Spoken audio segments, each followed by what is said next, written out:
The Jake Asman Show will begin shortly.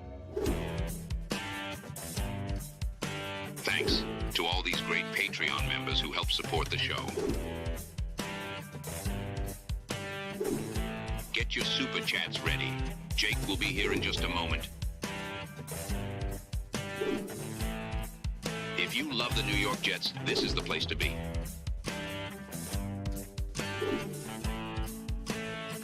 And now, the Jake Asman Show. It's been a little bit since we had someone talking about Aaron Rodgers' future with the New York Jets. Adam Schefter made some intriguing remarks this morning. We'll talk about that and much more. It's the Jake Asman Show. GreenBean is going to join us. Let's hit it and get it started. Man, our Jets are primed to win another offseason, baby. Number one, we play with maximum effort. There's 3 elements of effort. Got burst, speed, and finish. If I don't see one of those, man, you're a traitor. Go play for somebody else. Win, lose, or draw. The one thing you're going to say about our defense, using the fight. That's an ass kicker. We bleed Jets green each and every day. Will the playoff drought finally end? Kings of the offseason, baby. This is what we do. At least we have Garrett Wilson. We have Breece Hall. Please subscribe and hit the like button below. Super chats, baby. Cut the line. We have Sauce Gardner. We have Quinn Williams. Prepare to be underdogs. Now it's time to talk all things New York Jets. It's the Jake Asman Show. Here we go. Show number 2 on the day. If you missed it earlier, Matt O'Leary was our big-time guest this morning. And joining us right now is someone this audience knows very well. He's also the co-host of the Talking Jets panel with Matt O'Leary every week. The great GreenBean joins us right now. GB, what's up, man? What's happening, man? What's going on? Talking Jets today, I see. I mean, where are you at right now? Give us the breakdown on what exactly is behind you. So I am, if you look right over around here, Jake, that's Ocean City, Maryland. So I'm actually in Delaware. The very exciting, always happen in Delaware.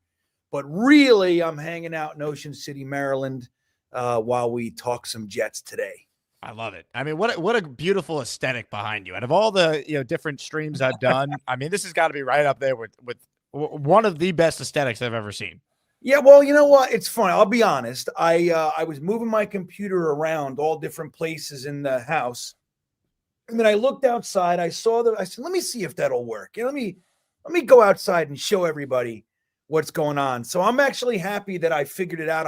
I got like a stack of things like on a table so I can have the computer in my eyesight and shit. So I figured it out. So yeah, we'll have some fun, man, while Beautiful. I'm freezing. Beautiful. All right, we got a lot to talk about. Quick announcement I want to share with all the Asmaniacs. We have yet another AGHC merch design that is live right now over at jakeasman.com/shop. If you want a put your seatbelts on and get ready for the ride t-shirt or hoodie, once again, check it out, jakeasman.com. These just dropped today in my merch store. So head to my website, jakeasman.com. You can get that one or the We're Built for This Bleep t-shirt or hoodie we already had. And this is a perfect jumping off point, GreenBean, because you obviously know the history of the Jets as well as anyone. You watched the entire career Aaron Glenn had as a player. This is the first time I've had you on since AG was named the head coach. How are we feeling about Aaron Glenn as the next head coach of the NYJ? Well, I'll tell you, it all starts with the presser, right?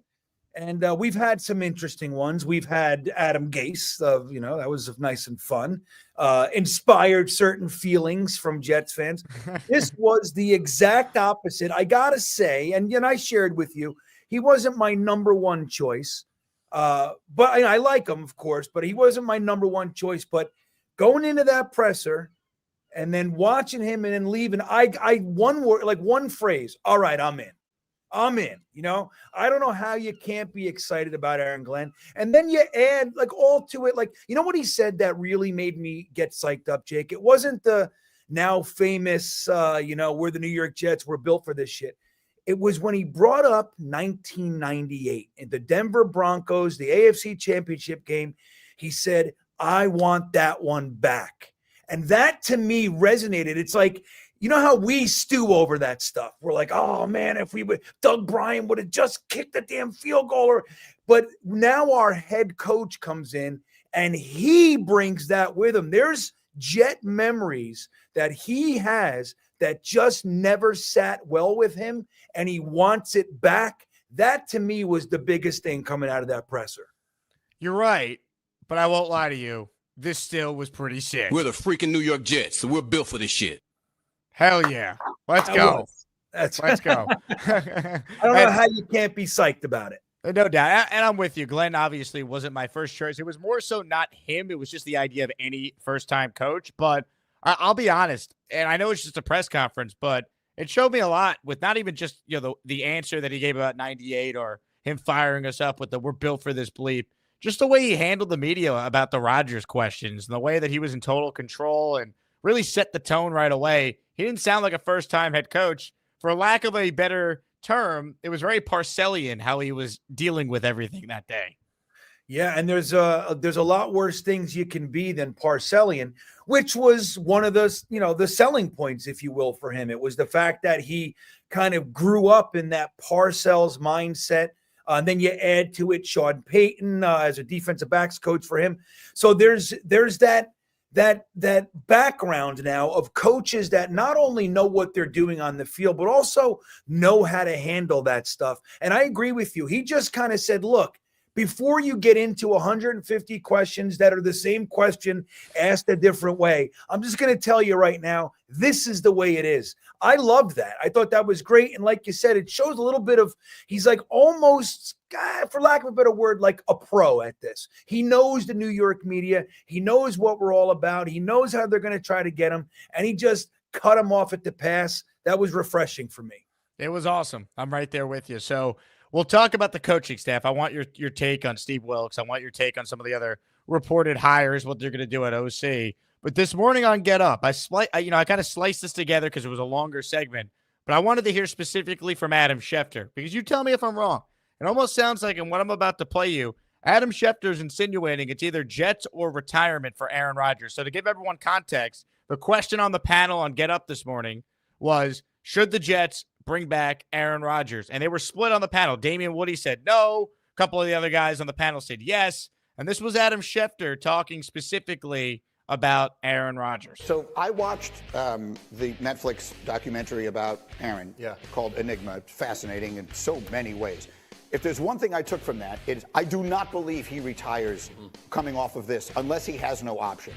I also agree with you. I don't think that the Jets make sense for him, and I don't think that he makes sense for them. So my question is, where does he go?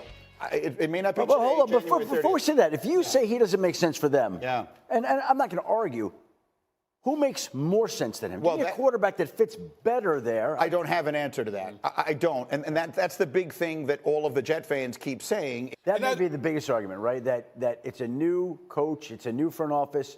They want a new culture. And it's not that Aaron Rodgers can't play. He probably is more talented than any quarterback they can get. But they may just decide that this is about the culture and moving forward. That's my whole point. Schefter didn't name another team. And in the entire segment, they all seemingly had the same take many of us in the fan base do. Who's better than Aaron Rodgers at quarterback for the Jets? But I find it interesting because if you remember a few years ago when the Rodgers rumblings first started that the Jets could maybe be in on trading for him, that he'd be available, we heard about other teams that'd be in on Rodgers. Like the Jets were one of those teams. We're hearing nothing now, which I really get the sense it's almost like that unspoken thing. It really could be Jets or retirement for Rodgers at this point. Maybe I'm reading too much into it, but that's the feeling I got watching the full segment earlier. Yeah, no, I think that's a great point. Like there's no rumblings of anywhere that could be a possible landing spot for him. But I don't think that necessarily means that there wouldn't be. Like a team, like look, the Raiders, I mean, the connective tissue there was Devontae Adams was there and everything. But that's an interesting, pulling Pete Carroll out of away from the administrative desk back on the field. Tom Brady is there. He's the last guy who kind of, above 40 went to a new team and won the Super Bowl. I mean, who knows? That could be a landing spot for him. But I'm with you, man. I think it's an interesting thing right now with Aaron Rodgers. He threw for just under 3,900 yards. 27 touchdowns, whatever. We don't see that a lot. Now, I think as far as on the field, we know that a lot of that's an illusion, right? Some of it was in garbage time and a lot of it dumping it off to Breece Hall and watching him run 60 yards or whatever. There's a lot of that stuff in there. We know he wasn't perfect. But that still said, it is difficult to think of who's going to come in. If we're trying to win this year at all, who's going to come in and give you a better chance at doing that? But the other side of it is the culture thing. Like, is it just, we're starting fresh.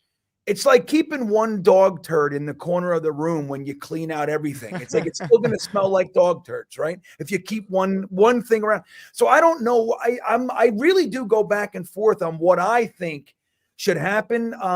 I think that if he wants to come back, I would probably lean towards bringing him back. Like, I don't know. But then again, tomorrow I could feel differently. But I don't know who would take him. Maybe the Raiders, maybe the Niners 1 year there. Go back to where he thought he thought they were going to draft him first overall that year when he was in the draft, and they took Alex Smith. He ends up ending his career where he thought it was going to start, and that's not a bad team to go to if he's trying to get a ring going, Jake. Yeah, I mean, to me, the question really is, one, does he want to play? And two, if he does want to play, is he willing to buy into what Aaron Glenn is preaching? And is he willing to buy into whatever offensive system the new offensive coordinator wants to run? And there's also salary cap stuff. Like, I'd imagine he'd have to take a pay cut again, but I think you spin that by saying, hey, you take less, and then we can bring Devontae back, and it's an easy win-win for everyone there. So I'm not really concerned about that, but I think those are the questions that need to be answered when they meet. And I don't think this is going to be like what happened when he was deciding retirement or Green Bay or go to the Jets a few years ago. Based on Glenn's comments at the presser and what he apparently told Jay Glazer the day of the NFC and AFC championship game, they're going to meet, they're going to decide, and this is going to be pretty quick. Like, it wouldn't shock me if, but even before the combine, we have a clear resolution on what the deal is with Aaron Rodgers. Yeah, well, I think that's vitally important. This thing can't just linger on. And look, and you brought it up too, like with the, is he going to buy into the new offensive coordinator? Number one, we don't really know who that is yet. We have our ideas, of course. Well, we don't know who that is, but if it is the guy we're talking about, you're talking about a young first-timer coming onto the team with Aaron Rodgers. Is that more of a push than it's worth? So that's something to consider too. But I think no matter which way it goes, I think there's a lot of value in getting it decided sooner than later, man. If he's in, great. We build it that way. If he's not, we can all, already start working on, what's next. If it's a holdover year with Tyrod Taylor, if you go out there and try to bring in Justin Fields, if you want to throw the reins to Jordan Travis, whatever you want to do, it's just good to know what that is now, as opposed to this long, drawn-out thing where he's going to go in the darkness retreats and we got to wait until training camp or something to figure it out. You know what I mean?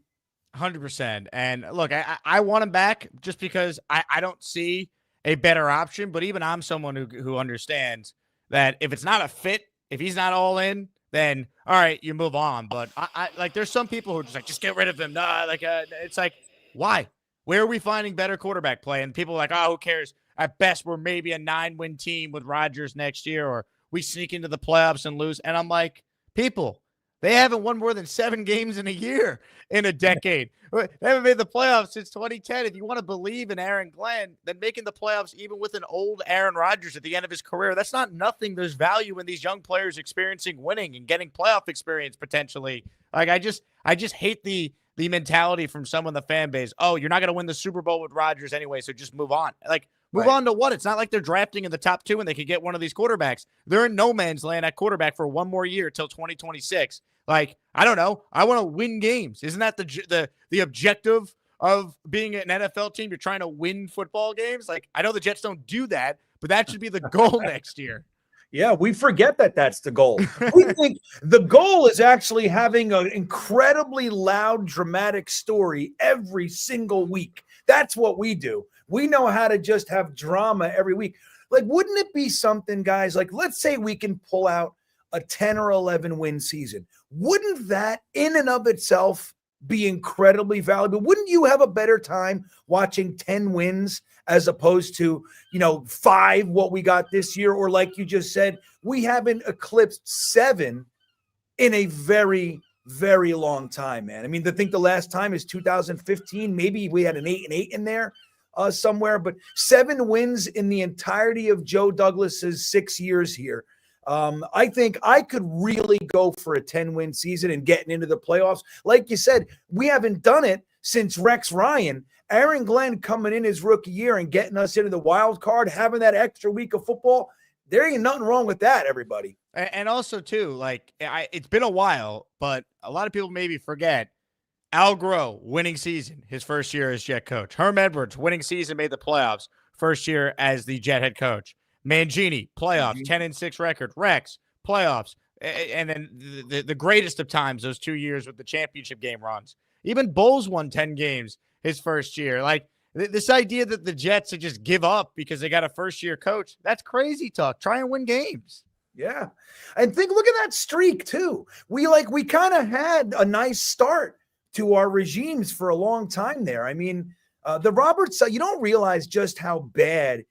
Like, look, Robert Saleh, for all of his motivational speeches and all the running up the stairs and all the fun drafts and the great players we've collected and everything, we really have sucked. This was a terrible, terrible era, Jake. Oh my God. It's just like, you always make the joke on your show about being the GM, but like, you could have done a better job record-wise than 30-64 if you were the GM. Like, that's what's so crazy about all this. No, there's no doubt in my mind, man. I mean, look, I would need some accountants. I need some contract help. It's not my forte. But don't tell me I couldn't have put a better product on the field than what we've watched, man. It's just, and even seeing, like, you heard Ulbricht. He goes down to the Atlanta Falcons and he's in his presser. And what'd you do wrong? And he goes, well, in hindsight, I probably shouldn't have kept the defensive play calling responsibilities while trying to be you think? We were saying that from the second it happened, but we had to endure the entire season of bullshit. And then it's like the NFL saying, oh yeah, that roughing the passer penalty that we that we threw in the game and ruined the whole game for you. We take that back. We're sorry. It doesn't do anything after the fact. So like, you hear it all the time. Oh, the Jets know something we don't. Bullshit. We know more than the Jets. We've known more than the Jets since the 80s. And I maintain that it wouldn't have been really that difficult to get a better product than we've seen the last X amount of years. No doubt about it. It's just, it's crazy. And that's why I think fans are so conditioned just to be like, tank, it's like, and it's like, newsflash, they've had top picks and have struck out on these quarterbacks. Like, it hasn't mattered, man. You got to get the right people. And if you have the right coach, which many think Glenn's the right coach, then guess what? You should be able to turn it around. These rebuilds don't take 4, 5. Joe Douglas got 6 years, man. Look at the turnover in the NFL. On average, 4 new teams a year make the playoffs. Washington was just in the championship game. Houston's been a playoff team the last 2 years. These are the teams that were picking in the top 2 the last few years. And I always bring this up as well. The Joe Douglas crowning achievement is the 2022 draft class. No one could argue that it's a phenomenal draft class. The Jets were picking 4th that year. The other teams in the top 5 all have made the playoffs and won a playoff game. And the best the Jets have done since 2022 is 7 wins in a season. Yep. It doesn't take forever to turn it around in the NFL. Yeah, like you said, Washington had 4 wins last year. They were in the NFC Championship game. Now, look, a lot of you got to have the quarterback, and some things need to be, you got to make some decisions and everything. Houston, like you brought up, good quarterback. But we had Aaron Rodgers, you know what I mean? And even with his warts, there was a lot there. Just like I said, maybe just not for a first-time head coach, maybe passing off the defensive coordinator responsibilities. Just maybe that alone could have helped us. And they do stupid things time and time and time again. We watch it, we endure it. And I think there's a lot to be said for what Aaron Glenn said, that no, I'm going to work on being the best head coach I can be. That's what we want. We want somebody to run the team, not just be a glorified coordinator. I think I brought it up here a couple weeks ago. But when Robert Saleh said at the beginning of this year, one of the changes I'm making, I'm going to be more involved in the offensive meetings. All that he's saying with that is, up to this point, I'm not in the offensive meeting. If you have to go there more, that means you're not there. So that just shows you Robert Saleh was a great defensive coordinator, and really little else. It's time that we get a head coach and maybe win some damn games. If you're watching this show live right now, smash that like button. We're talking with the great GreenBean. Make sure you guys are subscribed to his channel. Subscribe to my channel if you haven't done so. GreenBean, I've been doing raffles on the show since December 1st. Our next raffle for one lucky Asmaniac is a signed Joe Willie helmet. Joe Namath helmet.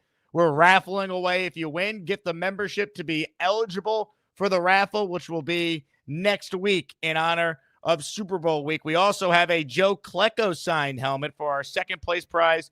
Third place, signed Mark Gastineau helmet. And our fourth place prize, signed Aaron Glenn, Coach Glenn photo. Check it out. If you want in, $20 super chat, we'll get you 5 raffle entries. And if you gift the membership, you get 5, you get 5, you get 10, you get 10, you get the point. By the way, once again, for those just tuning in, new AGHC merch on sale, hoodies and shirts. Put your seatbelts on and get ready for the ride. JakeAsman.com/shop. Huge shout out to 2 people during the show that I just got notified bought shirts. Shout out to listener Jason and shout out to listener Anthony, who purchased merch during today's show already, which is only 21 minutes old. How about that? Some super chats here. Dante says, GreenBean looking fly as hell. Leave some style for the rest of us. Well, thank you. I appreciate that. Dirty Ray Gun calling it now 11 wins or better. I mean, sign me up for that. But like, we just watched the Vikings with Darnold win 14 games. Like, crazy things happen year to year in the NFL. Don't throw away next year before it even starts when you already do have some talent, real talent on this team. Yeah, well, that's the thing, man. I mean, look, the NFL, like not just the pundits and all the talking heads in the world, the NFL gave us 6 primetime games and a potential flex for the last game of the year. So that could have made it 7. They did that for a reason. And it wasn't just because we had one player. Granted, the name Aaron Rodgers catapults you a bit, of course, but the Garrett Wilsons, Breece Halls, Quinnen Williams, Quincy Williams, Sauce Gardner, Jermaine Johnson, all these guys, we have a collection of players we have a good team. I'm really hoping that the new guys coming in, Muji and Aaron Glenn, that they see that and they don't want to blow it up and start from scratch. You don't need to. This could be, like you hear Tomlin talk about it, I think the word he used, retool, right? This is a great opportunity to do just that. Coaching was the biggest issue last year. Yes, we had some poor play by some of the guys that we brought in, Tyron Smith, Kinlaw, namely in that category. But I think the biggest issue that we really didn't overcome was the fact that there was not one game that you could say we were out coaching the other team. It wasn't happening. So bringing in guys that can do that, if coaching can be ticked up a notch, I think that we have a lot of the players that it would take to win a lot of games this year. I'm not ready to say 11 wins or anything yet. I don't even know. We're not even done with the Senior Bowl. So a little early for my predictions, but I think we can win some games, man. A lot. What have we had? 6 or 7 one-score losses. You had the Zerline trifecta that all he had to do was make it through the damn uprights, and we win 3 more games. I mean, so we weren't as far away as it felt like. We can win this year, man. Just give us the spoiler on the prediction. 17-0. Say it. You know what's coming. Well, I do that every year. I know it's funny, man. And then as soon as we with 17-0 and we end up 0-1, it's 16-1. We got all year. Nothing like it. Big Fella says that Storm Rocks, that's Beastbreaker, is a better Jets fan than Mike Greenberg. Big Fella, not a Greeny fan, I see. Hey, that's okay. Have you have you seen any of Beastbreaker's calls into my show, GreenBean? I don't think I have, actually. Oh, stay tuned. Stay tuned. Hennessy in the house says, GB, will we finally see our rookie wide receivers on the field? Why would you, man? They don't need to play. I mean, they need 3 or 4 years to make sure that they're running their routes right. I really love that mindset. I mean, right, man? Like, remember the draft? No matter what, Salah texted Joe Douglas, no matter what, we got to get Malachi Corley at all costs. And we couldn't get him on the field. Think about the guy that's in the way, too. Xavier Gibson pushed off Mecole Hardman. Malachi Corley. Like, he was just penciled into our roster. It's like there was nobody better in the world than Xavier Gibson, whether it's punt return, wide receiver 5. Like, it's just a crazy thing, man. I think any regime would have been able to get Malachi Corley more reps than we saw this year. I think it's a travesty. I hope that changes, Jake. That shit needs to go. Amen. Amen. It's the Asmaniac membership raffle. For every membership gifted, you receive 1 ticket entered in the raffle to win epic prizes. Janice Jet with a 5 spot. Let's go. Backbreaker 7-3. Blake, Hi MS, NY Jets 4-8, Vladdy P, all receiving channel memberships from Janice, who's in our next Asmaniac raffle for 5. David Atkins gifted a membership. David, thank you very much. South Philly gifted a membership. Thank you very much, South Philly. If you got a membership from David or South, make sure you thank them. Some more super chats here. Bino says, Bean Green, my guy. There he is. Love me some Bino. It's my guy right there. Garrett says, GreenBean Gubellini season. That's right. You know what that is, Jake? What's that? That's this. So you guys call these well, beanies? You got hats, beanies. Yeah. This is what it really is. I like to wear mine like a gnome. Well, this is in my house as a little kid, like Garrett, these were Gubellinis. Go get your Gubellini. Take your Gubellini before you go outside. I'm getting one. Stand by. Jake going to get the Gubellini, Garrett. See, that's a Jersey Paisan thing, I guess. You got to wear our Gubellinis. I'm Gubellining it up. Here we go. That's a good one. Let's go. There you go. Ron with a $20 super chat. Thank you, Ron. We'll get you down to the raffle for 5. Wow, 2 of my faves. I would love to watch games just like the first half of the 98 championship game every week. Keep AR. Yeah, I mean, look, to me, the goal should be to win as many games as possible, as we were talking about. And unless someone comes up with a better plan for how they find a better quarterback than Aaron Rodgers, I still maintain he's the best option for them going forward for at least a year. What do you think about the idea of grabbing a Justin Fields and bringing him in? Does that excite you at all? It's all right. I mean, if you brought him in with Tyrod and you had a competition, it's not the worst plan, but I don't think that's an upgrade over Rodgers. No, I don't think so either. I mean, I think, look, if you're going to just rip the Band-Aid off, get the culture change, just push, Aaron Rodgers needs to go. We're just starting fresh in all facets. I wouldn't hate it if they brought. I mean, I think if Justin Fields was our quarterback the last couple of years, at least there's some excitement there. There's some potential, and I do think that he's gotten a raw deal. Chicago was very Jets-like up there. He did all right for the Steelers this year. Again, I'm not pounding the table or anything, but if Aaron Rodgers isn't here, I think Justin Fields could be a fun option. So again, give him that 1-year flyer and see how he does, kind of a thing.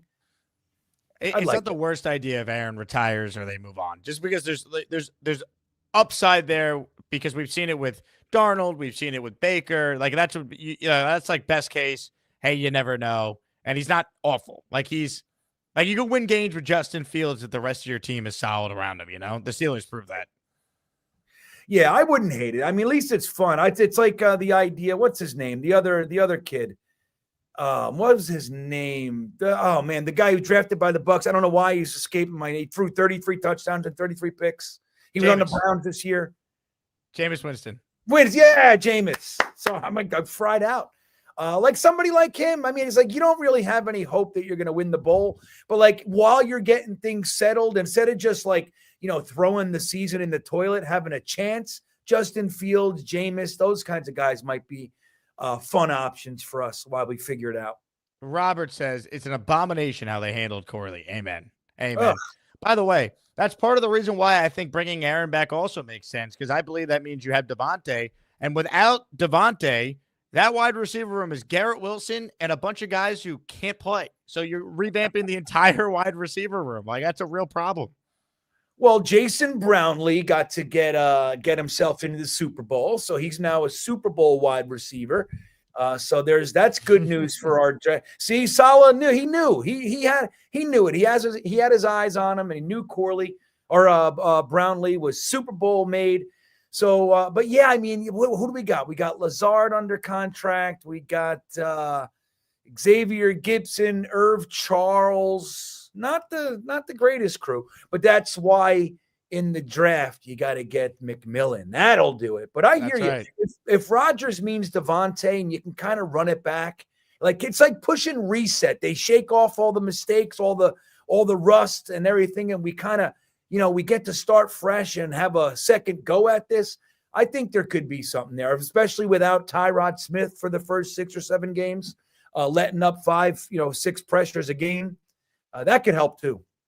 Henny, hope Glenn can lead us to a home playoff game. Wouldn't that be nice? I mean, forget making the playoffs. The fact that this franchise hasn't had a home playoff game since 2002 is unreal. It's just like it's hard to fathom. That was 2002. Okay, that was Chad Pennington, right? What a fun game that was. 41-0. Yeah. Oh, that had to be a good one. A home playoff game shutout.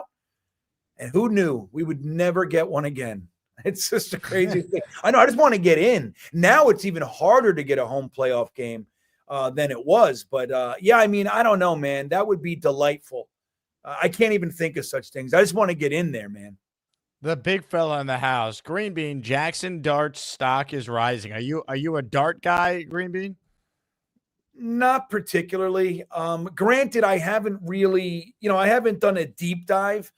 But this is what happens every year, Jake. It's like, after everything's said and done, we start looking at tape and you start to, put things together and people rise through the ranks. All of a sudden, it's like Zach Wilson. Zach Wilson wasn't considered a first-round quarterback that year. And then as the process kept going, he ends up the number 2 overall pick. So maybe Jackson Dart finds his way up there. You know what I think? I'd love to see him become part of the picks that are before pick 7, Jake. That's what I'd really like. Push some of those guys that I like down. That's what I think. That is right. I'm right there with you. If you have a comment or a question that you want addressed on the show, super chat it in and we will pull it up on the screen. We're going to take some of your calls coming up. I do want to bring up this comment here because this guy, Gary, it's not Gary 3D boxing. It's another Gary with insane takes. He has said multiple times that Aaron Glenn is the best corner in Jets history. And he's just out of his mind because there's a guy named Darrelle Revis who's in the Hall of Fame, and we all watched what Revis did. But GreenBean, since this guy's taking a shot at me saying, I never saw Glenn play, he's the best in Jet history. You saw Glenn play every snap as a Jet and Darrelle Revis. Who is the better all-time corner? Yeah, I mean, every snap, too. I've watched every single snap of Aaron Glenn's career. I had season tickets throughout his career. I was at every home game. Aaron Glenn was fantastic. Aaron Glenn was the best cornerback in Jets history up until Darrelle Revis. That includes James Hasty was another one that I thought was phenomenal. Very, very, I don't know why he doesn't have more kind of notoriety. Even with Jets fans, he's kind of like forgotten. But Aaron Glenn was phenomenal. And if you guys remember when Parcells came here, like Glenn was at like the end of his rookie contract, and Parcells gave him a big deal and said, if you have championship hopes, players like Aaron Glenn are vital. It's like something along those lines. I loved hearing that. But yeah, I think, Gary, I don't think there's really too much argument outside of just like my personal preference kind of thing. I think Darrelle Revis was clearly the better cornerback. I mean, come on, Gary Klessler. No one's knocking Aaron Glenn, but Darrelle Revis is I think in his prime, there was no one better that ever played the position than Revis. I mean, he was locked down. He was a great tackler. He would get interceptions when he was targeted in the rare opportunities he'd get. He's the best Jet I've ever watched. Like Darrelle Revis at his best is the best football player I've ever watched the New York Jets employ. Yeah, I mean, he was that good. I mean, he was one of the rare Jets players that like broke out into national notoriety. You know what I mean? Like that just didn't happen very often for Jets players. We love them. We know they were great Jets, but Darrelle Revis was a national commodity, and for good reason. And it's not to take anything away from Aaron Glenn. Aaron Glenn was spectacular. But again, I don't really think, I mean, there's a reason. One is a Hall of Famer, first ballot, by the way, and one hasn't really been in the conversation for Hall of Fame. Ladies and gentlemen, your super chats cut the line. Robert writes in, I'd rather go Tyrod over Winston, turnover king. I agree. I'd rather keep Tyrod, even with his injury questions, than Jameis Winston, if those are my options. Well, that's what I was just going to say. It's like, that's all great and all, but only for 5-6 games. And then you got to pivot. Who we pivoting it to? You know, so I don't know. You know what I'm really hoping? Like, if we just decide that this is kind of a bridge year, and we do Tyrod Taylor and Jordan Travis, start the season with Tyrod Taylor, and let's actually see what Jordan Travis is. Like, give him a few weeks, and depending if Tyrod's playing lights out or something like that, that's fine, or until he gets injured. But I would love to see a year where a guy like, look, let's be honest, he slid as far as he did in the draft because he had a terrible injury. That's not to say he would have definitely been a first-round pick or something like that, but he definitely wouldn't have been a sixth-round pick. And the kid has real talent. So it would be interesting to see something like that. If Aaron Rodgers is gone, they just said, you know what? We got Tyrod Taylor. He's a great starter for the season. We have Jordan Travis. We think highly of him. We'd love to work him in. That would be something that I could actually get behind and get excited for because, guys, imagine we do have the guy that's here. Now, it's a long shot, I know, but what if? We've seen stranger things. One, Tom Brady was a sixth-round pick. What if they just never gave him a shot? You know what I mean? They just, I would love to see Jordan Travis. I think he's got a world of talent. I loved him in the draft. I would love to see him actually get some playing time that we could see and make an assessment on the guy. Hit the like button if you're tuning in, where there's 670 of you in here live right now. Awesome number. Good to see this fan base excited. Maybe again after the Aaron Glenn press conference earlier this week. So click the like button. Only 166 likes and basically 700 people in here live right now. Ron Weiss with a $20 super chat, so he'll skip the line. Thank you very much, Ron. Cindy and I were there for 41-0 chat over Peyton game. I saw Glenn play, but the fake spike hurt him. I mean, he was a rookie that year, too. And by the way, if you look at the play, what actually happened on the fake spike, Glenn was like one of the only people that actually was aware something was happening. He got beat. He was the only one still playing. Yeah. But yeah, that was tough. It was his rookie year, and he learned the hard way. I mean, look, the truth is the NFL, nobody had ever seen anything like that before. I was in the stands yelling. I was literally yelling, "That's a penalty." That's the shit I was yelling. That's a penalty. You're not allowed to do it. I was furious. I had no idea what I was looking at, Jake. So, look, you can't hold that against them. I don't think many people do. He bounced back though, Ron. I don't think it beat him up too much. He bounced back, had himself a pretty decent career there, huh? Oh yeah, no doubt about it. And you know what? I'm sure I know for a fact he's talked about it. It still bothers him to this day. I love that. I love that competitiveness of Aaron Glenn. Yeah, still bothers him. That's the thing. It is nice that, like I mentioned with the 1998 thing, it's nice for him to come in here and have some of like the angst, some of the pain that we've endured. Like he brings some of that back. He wants payback. Like I like that. That's definitely a positive for me. We're the freaking New York Jets, so we're built for this shit. Yeah, he knows. He gets it. Ralphie writes in, can the Jets keep Sherwood? Should tag him if needed. I don't think they'd use the franchise tag on Jamie and Sherwood, but I do hope after Aaron Glenn and Darren Muji evaluate the roster, they recognize Sherwood as someone that they should try and keep and continue to have next to Quincy Williams for another few years. Yeah, you're going to have to make that point pretty early, too, because we have the two guys that not only believed in him, but developed him for the last 4 years. You got Jeff Ulbricht in Atlanta, and they need linebackers. You got Saleh in San Francisco. I don't know if they need in the same way that Atlanta does, but they could use a guy too. So I don't know, man. I would believe that both of those teams are going to put a push in for sure. But he's young and ascending, man. He's a true sideline to sideline. He's good in coverage. Great, very, very short tackler. I think if the Jets want to keep him, and I think they should, they got to make that known quick. JoJo, Glenn, top 4 Jets corner, James, Hasty, Revis, and Sauce. That's a fair list, all right? Yeah, where's Mike Britton, dude? Why didn't you bring out Otis Smith or Tony Stargell. Where are those guys? What about Kyle Wilson? Oh, he was so good. Remember him? He was the first guy, he could not turn his head around. Oh my God. I have nightmares. I have nightmares of what game was it where he was at? I think it was the Ravens game opening night in 2010, his rookie year. And Revis was there, but he wasn't playing every snack because he was out of shape basically from holding out all summer. He wasn't Revis yet. And Kyle Wilson got beat like a drum that night. Oh, just brutal. When we drafted him, because we had Revis, we had just brought in Cromartie. We made that trade for Cromartie, and we drafted Kyle Wilson, who admittedly I didn't know too much about, but Boise State, is that right? Yeah. I trusted Rex, right? Like Rex knows what he wants. We were still kind of fresh in the Rex era, and I was literally thinking and saying, I don't know how anybody's going to throw on us. And I just didn't know that Kyle Wilson was a complete turd. I had no idea. Oh, he was so bad. I honestly, who was worse, Kyle Wilson or D. Milner? Oh, D. Milner, dude. I mean, he did have that one game. He had 2 picks? Yeah. That one game. Against Miami, right? Or was it Imagine this. Imagine you do this to a kid, though. First of all, he's injured in the draft, right? So when you're drafting him, he's injured. So you're drafting an injured player, top 10. But not only that, you traded away the best cornerback in the NFL, and then you use the pick on the same position.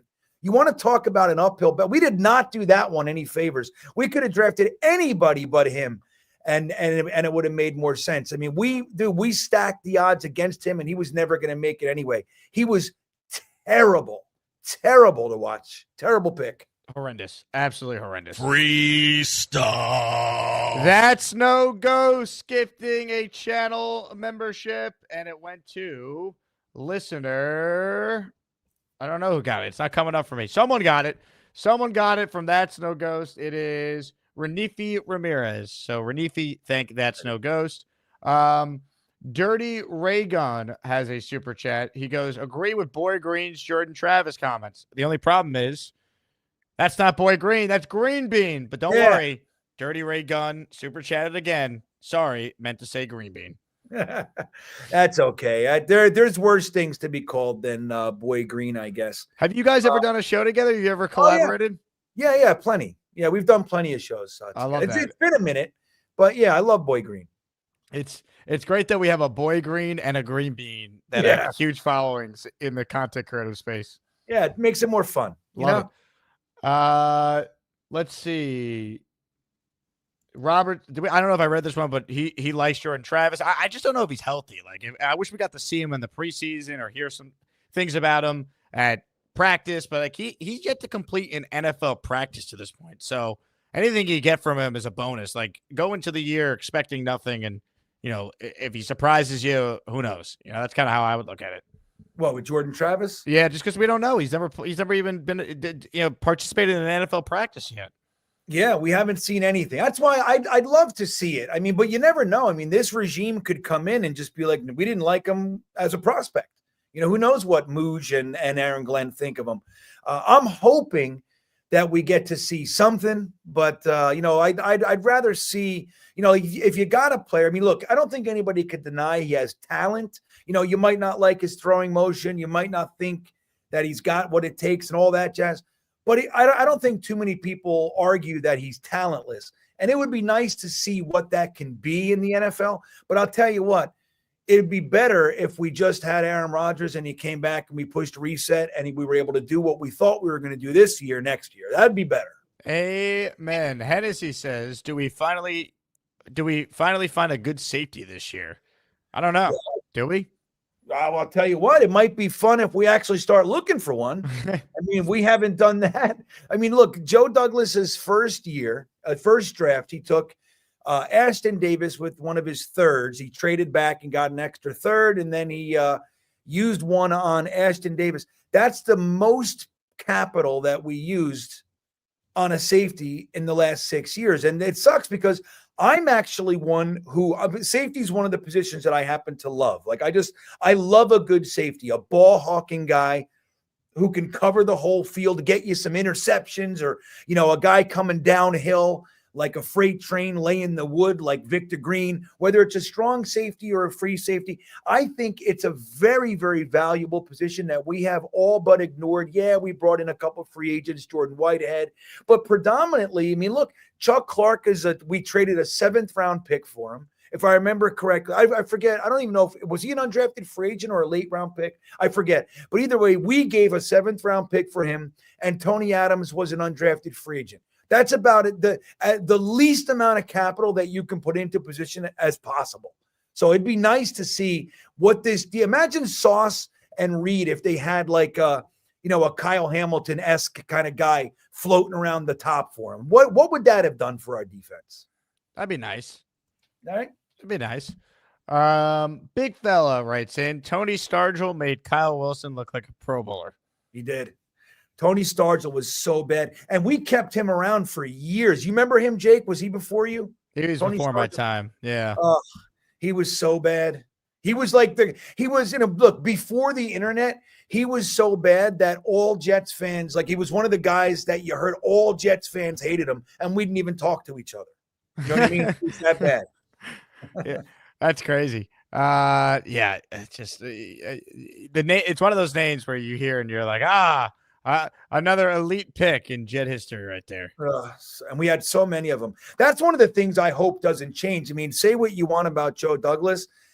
He changed the culture here as far as hitting on our 1st-round picks and even our 2nd-round picks. How long has it been since a Jets? So we used to call it the 2nd-round curse. Yeah. We would say, just trade your 2nd-round picks away, get 2/3, because if we took you in the 2nd, you might as well call your career over. So Joe Douglas's 1st and 2nd-round picks have been pretty damn good last few years. So that's one of the things I hope doesn't change, because we forget just how bad. Think about, we had like a decade where we didn't even give our 1st-round pick a 2nd contract. Crazy. So we forget how bad it can be around here. Yeah, Douglas 2nd-round picks. I mean, Tippmann, Brees. Am I missing any other notable? Mims stunk, unfortunately, your guy. They ruined Mims. So let's be fair. They ruined him. They're trying to ruin Corley. That's why I'm glad they all got fired before they Denzel Mimsed them. Well, Corley at least was a 3rd-round pick. He was the 1st pick in the 3rd round. They tried to trade up and make him a 2nd. They did. Hey, he was that important, Jake. He was. It'd be nice if he actually could play. Who knows? Ron writes in, love to watch one more season of AR to Adams and GW. Yeah, with a real running game. That's the other thing that never gets talked about. You're asking Rodgers coming off the Achilles to do too much this past year. They drafted 2 running backs, and they have Brees Hall, and Brees Hall had 0 games with 20 carries or more. Like, their inability to run the ball. Thank God Keith Carter's gone. Hopefully this new offensive line coach has a real plan for how to run block and scheme guys open in the running game, because it's brutal, man. It's brutal that they were so inefficient running the football, and you're asking Rodgers to throw 35, 40 times a game. That's not sustainable at age 40, right. 41. I don't care who it is.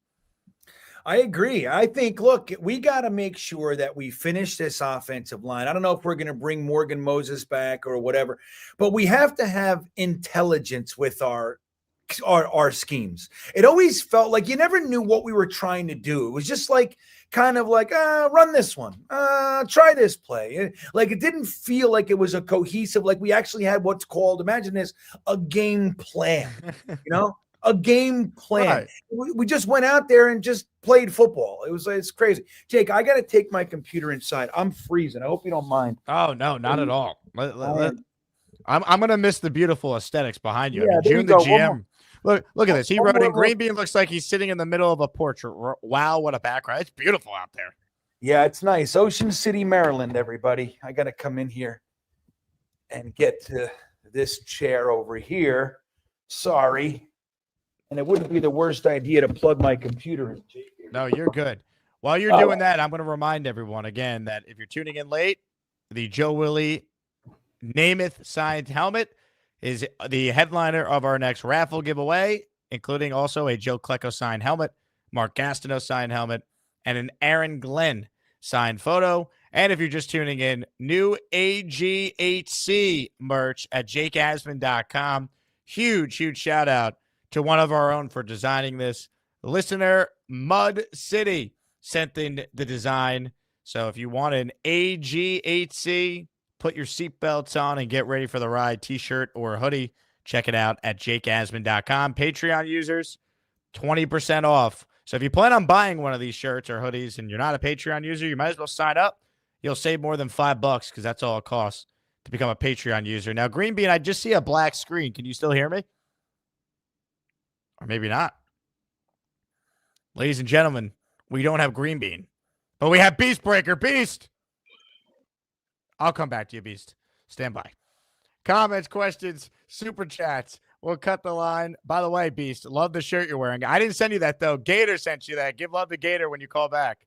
Anyway, Jersey Joe writes in, GreenBean, my college buddy, played high school football with Yaboa. Well, I think GreenBean's connection's back up. Hello, GreenBean. Am I back? You're back. Holy shit. That was crazy. I'm like, wait, what happened? Sorry about that. No, you're good. So Jersey Joe wants you to know that his friend played high school football with your favorite Jet, Kenny Yaboa. Oh, that's so cool. I hope. What do you? I mean, I don't know if they're going to keep that guy. Look, so we officially got rid of Middleton, right? We let him know that we're not going to be needing his services. Look, now let's be honest for a minute. We're all friends here. We loved Middleton because of the hit it comment, and he coached the game and he won the game and the COVID game, right? But can we? Fat guys who yell automatically score a lot of brownie points with his fan base.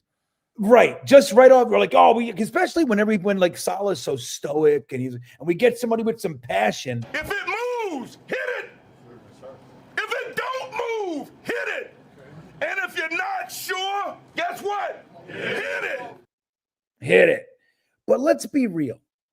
Have our tight ends looked all that good? Ruckert looks like he might be regressing, Jake. I know. I'm very disappointed because I really thought Ruckert was going to be good. Well, maybe Middleton. It's like maybe Keith Carter sucked. We let him know he's gonna not be needed, and maybe these guys weren't all that good. Maybe. What do you think? Yeah, I hope. I mean, Ruckert's a great example of this because he's gotten worse, which is crazy. So I really hope that with better coaching, maybe there's still something there. Like he wasn't a 3rd round pick by accident. Like, and if the Jets didn't take him, another team was going to take him. Like they didn't just take him because he's from Long Island and grew up a Jet fan. That's not why they took him. Like he was a need and he fit. They went BPA and it made sense in a good tight end draft that year. So it stinks that it hasn't worked out, but hopefully, to your point, better coaching, maybe there's still something there for him. Yeah, because like you look at guys like Max Mitchell, Carter Warren, like these guys, they were good prospects. They needed development, but they both look worse than they did when like Max Mitchell's rookie year, he looked better than he has. And Ruckert's a good example of that. I mean, maybe Middleton wasn't. I don't see him. It's not like they're beating down the doors for him. Salah got hired. Ulbrich got hired. White Cotton got hired. All these guys are getting hired. Tony Oden got hired, but no Middleton, no Keith Carter. So maybe they like Yaboa a little more than this regime. Maybe we can see Yaboa and Ruckert actually turn a corner for the Jets. That'd be nice. What about Nate Hackett? How come no one's trying to hire him? Yeah. No, honestly, do you think Nate Hackett gets a job anywhere doing I mean, what can he do? He's not going to be a coordinator. He's not going to be a head coach. I mean, is he a quarterback coach? Is he a wide receivers? Does anybody want him, you think? Is he like a senior analyst somewhere? Like, what job does Nate Hackett take at this point? I don't know. I honestly don't know if a team would actually hire him. I mean, he's been a train wreck. You look at the 2 MVP years, right? There's Aaron Rodgers, and he gets a head coaching job out of that. He's fired mid-season or toward the end of the season. Peyton comes in and said he had to clean up the worst coaching job in NFL history. We all get mad at it. We're Sean Payton should never say stuff. And then we hate him. He gets demoted here while Aaron Rodgers is here. And he's just sitting there collecting a paycheck. Nobody knows what he does. I don't know if that track record is very attractive to a lot of teams, Jake. And he's like the 5th, or it might even be higher than that. I saw something recently. He's like a top 3 or top 5 paid OC, by the way. So I don't know how many years is on his contract. Does he have one more year left? So maybe he just sits out for a year and just collects a check from the Jets? Yeah, I mean, I think about that. I mean, you want to talk about the real reason he's here. I mean, they were like, we'll pay you anything. Help us get Aaron Rodgers in this damn building. That's crazy that he's one of the higher paid OCs.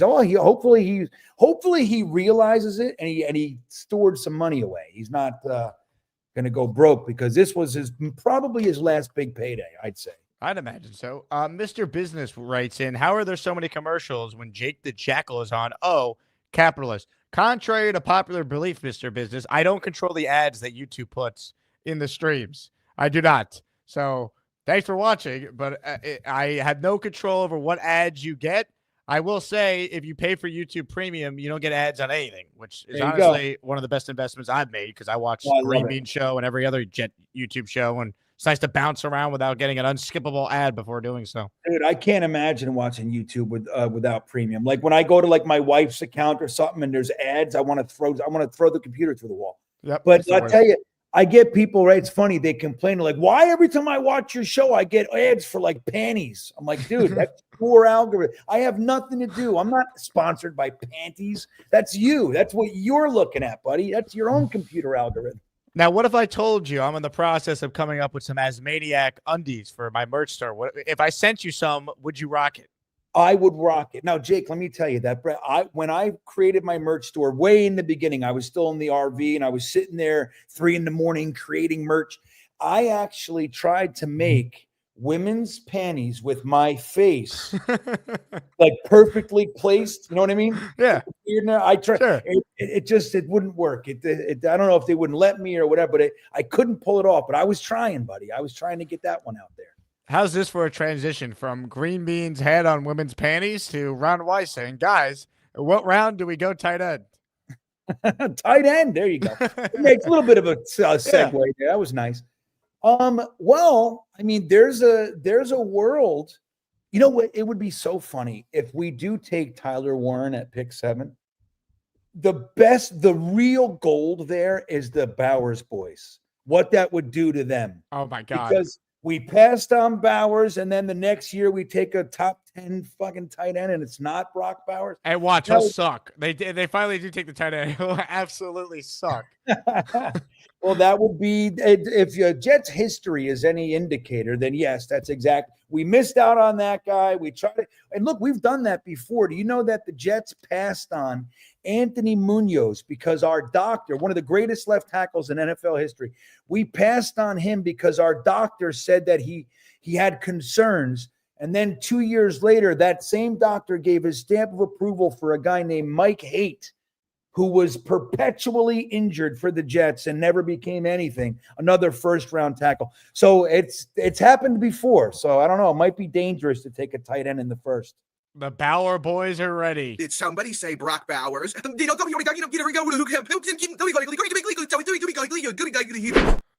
Oh, I can already imagine the debates, man. Tyler Warren at 7. Look, I'm more open to it this year than I was last year, because last year they needed a left tackle, and let's to all the Bauer boys out there, Olu Fashion is really good, and this tackle class is not. So thank God they have Olu now for the foreseeable future at left tackle. But the question this year is, if he's their best player on the board at 7, do they do it? They might. It's not crazy that they might actually take a tight end this year. It was crazier last year when you're all in to try and win with Rodgers. Olu was the ultimate insurance, which he ended up being needed. And when he played, he was excellent. We didn't think Tyron Smith would be washed. We thought it would be, injury. But, Olu Fashion was an excellent pick. So I have zero regrets with how that played out. Yeah, no, and you said it perfectly. You got to play the draft. It's not always just about the player. Of course, that's part of it. But it's about what the draft is offering you. Like, that was a very strong left tackle class, and we needed a left tackle. Even with Tyron Smith, max, he was going to be here for the one season. But likely he wasn't going to make it through the whole season. So grabbing Fashanu in that draft was smart. Now, if they took Bowers, would I have been upset? No, I liked the player too, but I think it was a smarter move to get your left tackle. And then if they end up taking a tight end in this class, hey, it just so happens there really aren't that many really strong, like blue chip level left tackles in this class. So good thing we're already done. I think it was the smart move still.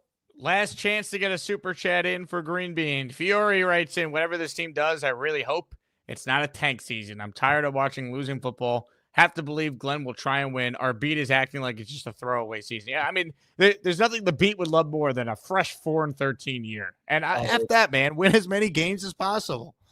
Yeah, they love it. I mean, well, look, it's what they're used to, too. I mean, like, they're comfortable. That's their comfort zone. They don't know how to deal with winning, just like we don't. As soon as we win a game, we find the one thing that didn't go right. We don't know how to do it. They don't know how to do it. So it'll be real nice, though. If Aaron Glenn sounds like he's coming in here, he means business.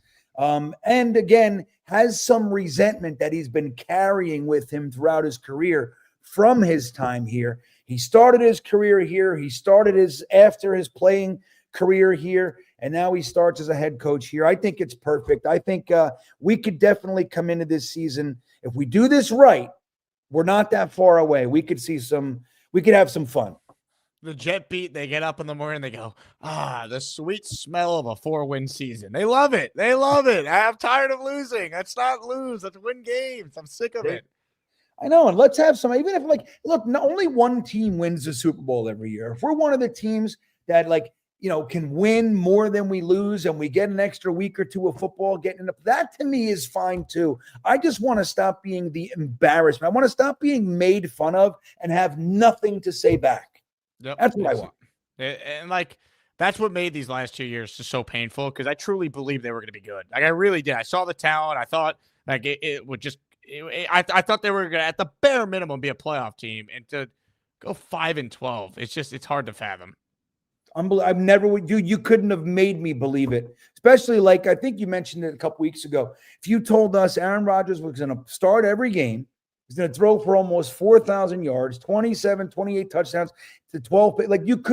You could not have done anything to convince me we would only get 5 wins out of that. It's amazing. I've said this on the show a ton. If I would have told any Jet fan before the year started, because remember, there was no talk of, is the team good enough? The coach, it was, is Rodgers going to stay healthy? And not only did he stay healthy, he didn't miss one snap due to injury. And yeah, he played through injuries clearly, but if I would have told any Jet fan, Rodgers would start 17 games and not miss one snap due to injury, are the Jets more likely to be 5-12 or 12-5? Bet your life on it. There's no one saying 5-12. There's no way. No one. And I mean that, unless it's just like a Dolphins fan trying to poke you in the ribs. Nobody would have in their right mind said 5-12 over 12-5. No one. Awful. Brutal. Just awful. Jet football, baby. GreenBean, are you on tonight for the Thursday night throwdown? Yeah, Thursday thick of it, Jake. Oh, that's right. Wait, who does the Thursday night throwdown? Is that not a thing? Probably Nick. Nick Shine has all kinds. Nick wants to be GreenBean. I don't know if you know that. Nick everything he does is trying to be GreenBean. So he makes fun shows. Like I got the Thursday thick of it. He's got the throwdown. You know what I mean? So sounds like kind to me. I knew there was something with Thursday you're on, and then I always get you Tuesday, and then I always forget the other day you're on, but that's right. It's the Thursday thick of it. All right, I'll be locked in tonight. I can't wait.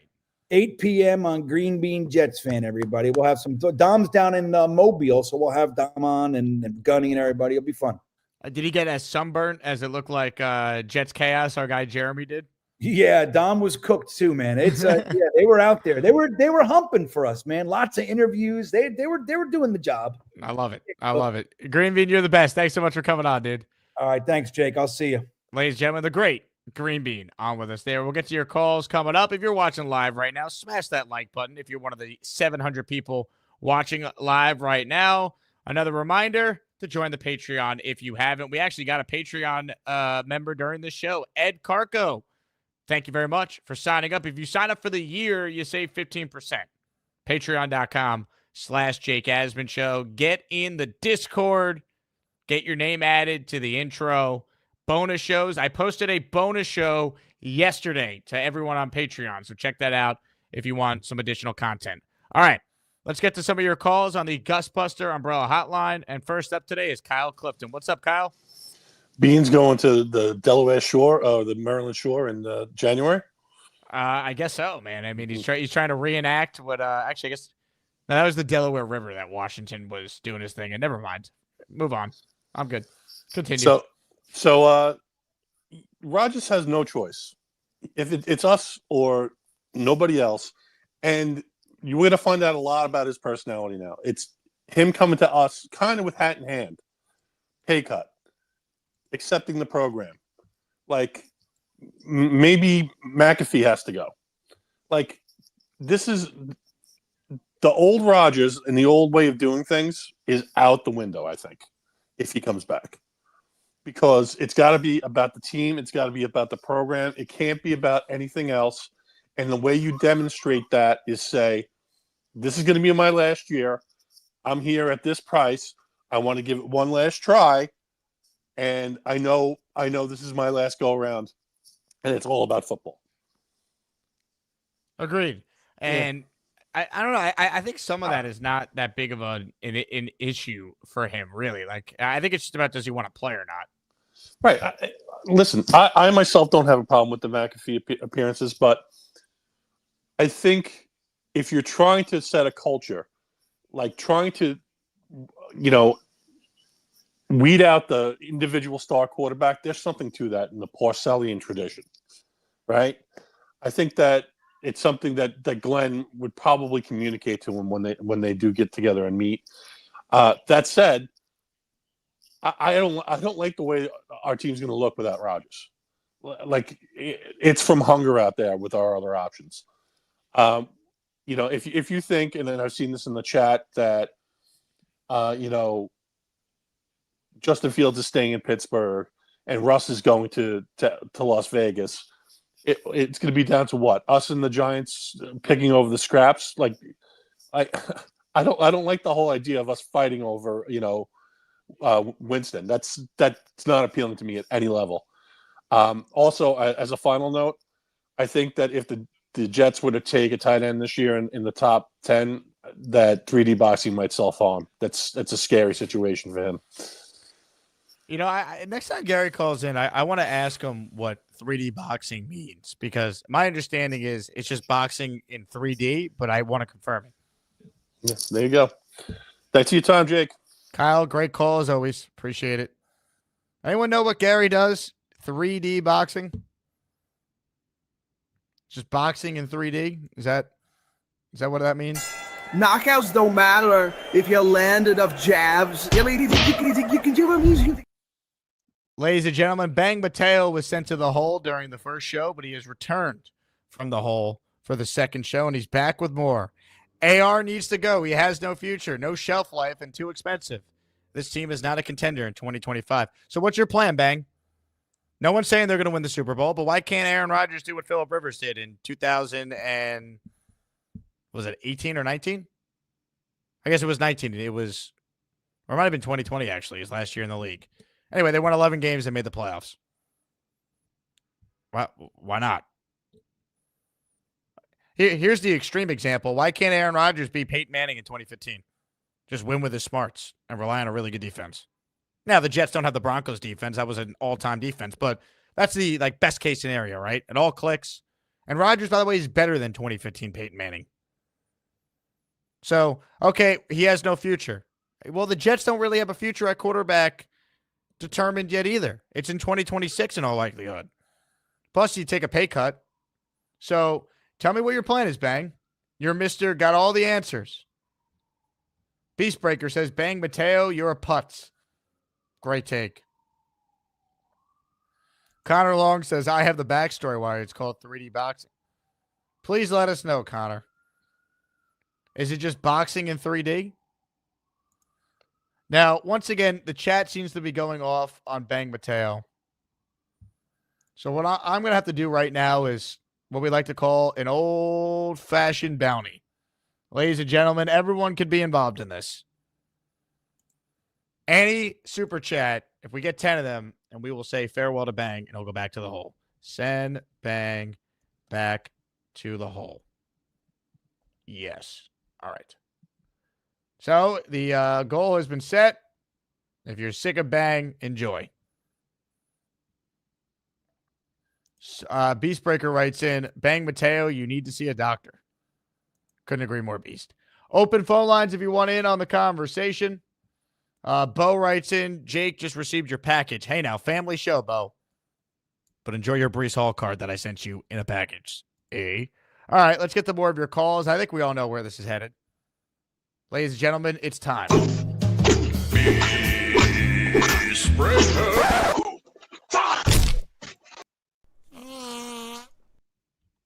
What's up, Beast? I love this shirt. It's beautiful. Feels like a fit for a king. Ben Montero, you are a disgrace to the Jets nation. You deserve the grade of an F. You're a disgrace. And let me give you a little macho madness. Ooh, yeah. Ben Montero, I heard you don't like us very much, but I know exactly where you're going to go. I'm going to drop you know where.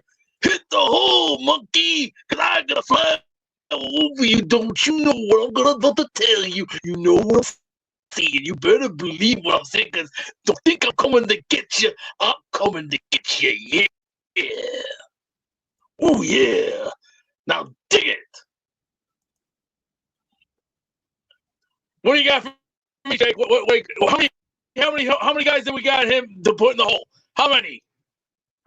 Right now, none. I'm gonna change that though, Beast. I'm gonna send a super chat. Get him in the hole. The guy is a putz. I'll squeeze my head to get him in the hole. You know, he's like a popping zit. He needs to go away. And I don't like the guy. The guy is not that good. And let me just say this for GreenBean. I like some of his quotes, and he's pretty good. He's cool and all, but it's just Let me just say this for everybody. Aaron, Revis, two different warriors. Aaron Glenn was a no-nonsense guy, would not teeth out. Darrell Revis, he was the kind of guy that he'll take it to the limit, but he knows when he gets them interceptions. That's the tale of two different warriors. That's example A and exhibit B. Hey, Beast, Nick Dow says, this is how I punish the chat by putting you on. Do you have a response? No comment. Let's see if anybody remembers seeing what it is. Does anybody remember these? Oh, yeah. I had that same cup. Yeah, I bought this, what was it, a long time ago?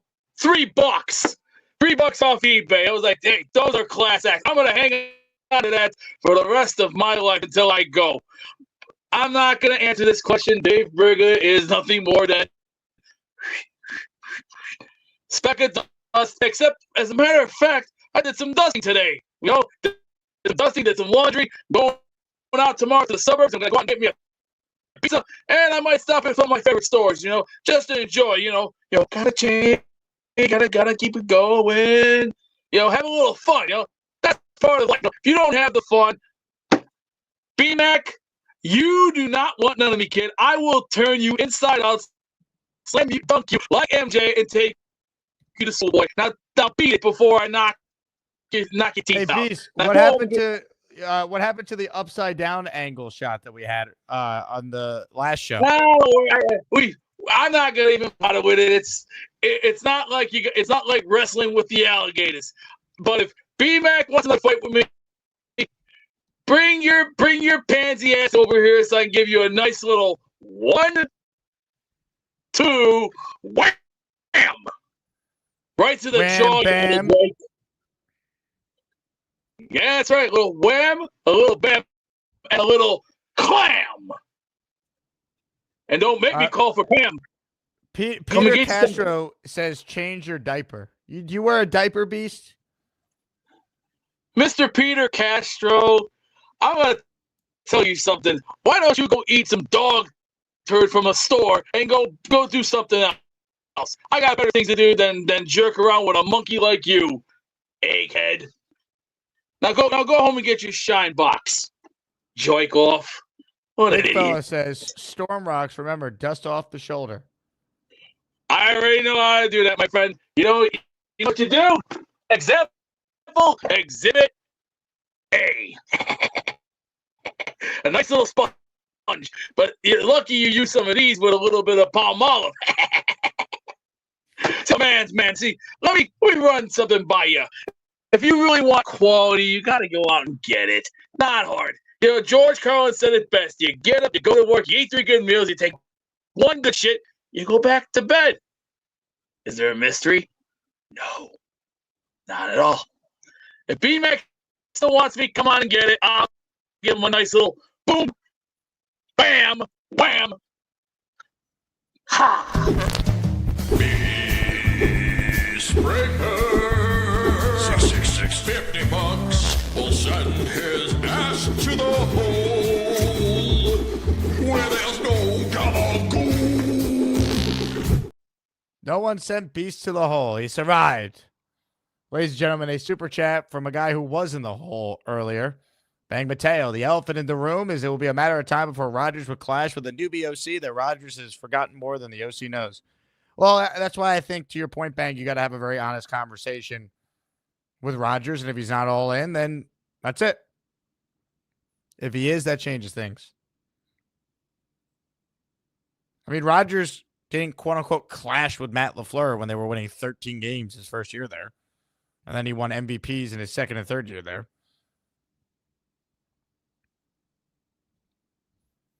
Kashmir writes in, I hear Cardinals are listening to offers for Kyler Murray.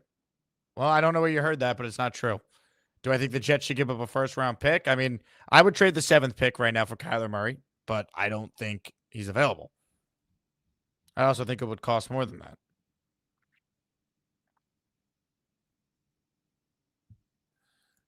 BMAC says, and everyone said my internet was trash. Look, your internet is trash.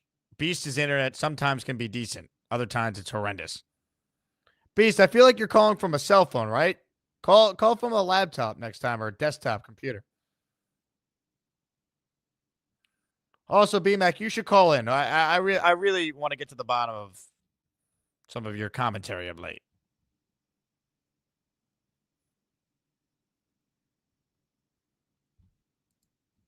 Comments, questions, super chats. I'm on ESPN Radio tonight, filling in nationally from 7 to 9 with Ian Fitzsimmons. So, Sirius XM Channel 80. If you're in New York, it will be on 10:50 a.m. Download the ESPN New York app and hit the 10:50 option if you want to hear it as well. Or you can download the regular ESPN app, hit the radio tab, and you'll hear me there. Dennis Gorman is in the chat.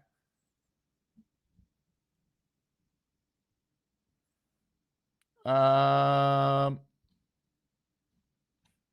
saw a comment from Dennis. I don't know where it went. Here it is. He goes, Bernard is not a good person. Dennis, how are you? How's your son? Ladies and gentlemen, let's get to more of your calls, shall we? Open phone lines if you want in. I got my Iron UG. I hope you like my Jets take. You know they call me David T. It's not easy for me to see. Sometimes when I have a few drinks, I slip and fall and break my face. Not that my vision was bad enough. Now I have this dog shit scar. Hi, Jake. David, how are you? I'm doing fine. In the last week or two, I maybe the sunglasses, but I kind of thought maybe the Beast was going Joe Hollywood on us. But you know, he needs to keep that East Coast toughness. That's what us Jets fans need for sure. No doubt. I think he made some salient points. Yes, sir. Yes, sir. And when GreenBean was on, it's my understanding GreenBean he loves his tight ends and everything. He so does. I'm concerned about the tight end situation. I mean, do you think? And I know you guys talked about it, so you can cut me off if you think it's repetitive. But coaching, you know, with the tight ends they had, I mean, I love Conklin, but and it's my understanding that the draft, there's some good tight ends in the draft. So where do you think we go with all that? I definitely think tight end is a huge need. If they don't do it on the, in the first round, they could do it as early as the second round. It's also a really good tight end class, so it could be a third round pick. They're going to address it, though. I think they need to sign a tight end. That could be keeping Conklin for another year and then drafting a tight end. At the bare minimum, that's what I would expect them to do. Yeah, I really like Conklin, and since it's you guys, you experts, you know, to say that it's a tight end rich draft. Hopefully they'll take somebody in the draft. 100%. Now, the Jets called you, David, and they said, you got an eye for talent. Will you help evaluate the tight end situation for us? Would you do it? Yeah, I would. Yeah, you're complimenting me too much. But I mean, yes, of course, I would do anything. If they wanted me to be the water boy, I would do it. Your commitment to excellence can never be doubted. No, the Jets. That's why I love your show so much. Everything is all about the Jets, and in my book, the Jets is the first team out of 32, and that's never going to change. Bill M wants to know if you're going to be slugging some Fireball. I did. I had some Fireball, and now I'm going to a couple of beers, and enjoying myself, enjoying the Jake Asman show. And yeah, I do. I love my Fireball. Yeah, life is good, Jake. David, keep killing it, all right? You're the man. Thank you, sir. I got my Iron UG. I hope you like my Jets take. They call me David T. It's not easy for me to see, but if you bring me full stream, you might like what I had to say. I'll need to get real damn close, cause my vision is dog shit. Barbarossa says he's pro at evaluating tight ends. So is Charles Gorman on Saturday. I'll leave it at that. We're the freaking New York Jets, so we're built for this shit. Hell yeah. Dennis Gorman in the house says, I'm doing lovely, Jake. Thanks for asking. My son's doing great. He had a nice breakfast with me earlier. Love to hear that, Mr. Gorman. Love to hear that, Dennis. Your son is the man. I think the second one. Excuse me. Excuse you, Charles. Hit the like button.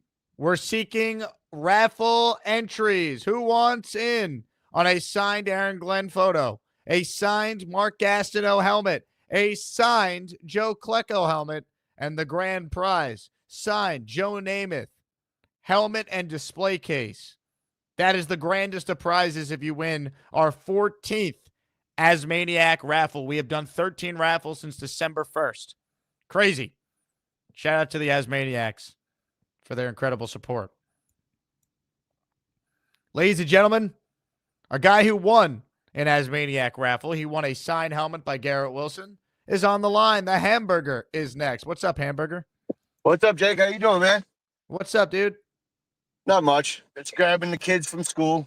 I just want to touch on something real quick. I've seen it a lot, whether it be in the chat or whether it be on X or whatever. I see a lot of guys that don't want Aaron back because they're expecting the tank this year, which is, I don't know. To me, it's one of the stupidest things I've ever heard, because you now have a first-time head coach that wants to prove himself. He's not going to want to tank. He's going to want to build the best team that's possible. He's going to want Aaron back. And who's to say in 2026 that we're going to have a good draft pick? Like, you really want another year of the dumps? And if you win 5 or 6 games, you automatically take yourself out of the top prospect or any of the top prospects as quarterback. So I just don't think it's realistic. And I don't think it's a good idea. I think it's one of the stupidest things I've ever heard to tank for this season for a draft pick. At this point, 2 years from now, it makes no sense to me at all. You're preaching to the choir, man. I can't I can't accept tanking, man. There's talent on this team. You don't tank. No, neither can I. And that we tank this year. Yeah, we get a great draft pick next year, but then we lose a ton of players. They're not going to want to be here. They're not going to want to be part of the organization. You're probably looking at the coach being fired or close to being fired. It's just, I don't want any more chaos. I hope to God and pray to God that this all works out and he hires the right guys that are behind him. And we do something with it, man. So my son actually made the Super Bowl. He's on he plays flag football. Last year he played the Jets, and then who'd you play? Kansas City, and we were facing the Eagles. Oh, Kansas City versus Eagles. Now this year it's the Jets versus Giants. He's actually on the Giants this year, yeah. So it's the first time I might get to see the Jets in a Super Bowl. It'd be pretty crazy. You're seeing playoff football, baby. Championship football. Playoff, that's all I get. and maybe I can't take it. They made the Super Bowl, so I still can't cut my hair. It doesn't count. So, and for me, man, I want them to make the playoffs next year. I don't care if it's one and done. I just want to be there. For one, I want to cut my hair, and for two, I want to be playing meaningful games after damn Thanksgiving for once. I mean, it's tiresome, man. It really is. So, but listen, man, I'll let you go. I'll let you get to some other callers. I appreciate it, and just want to say hello to Rob V. Hey, Rob V, how you doing, buddy? All right.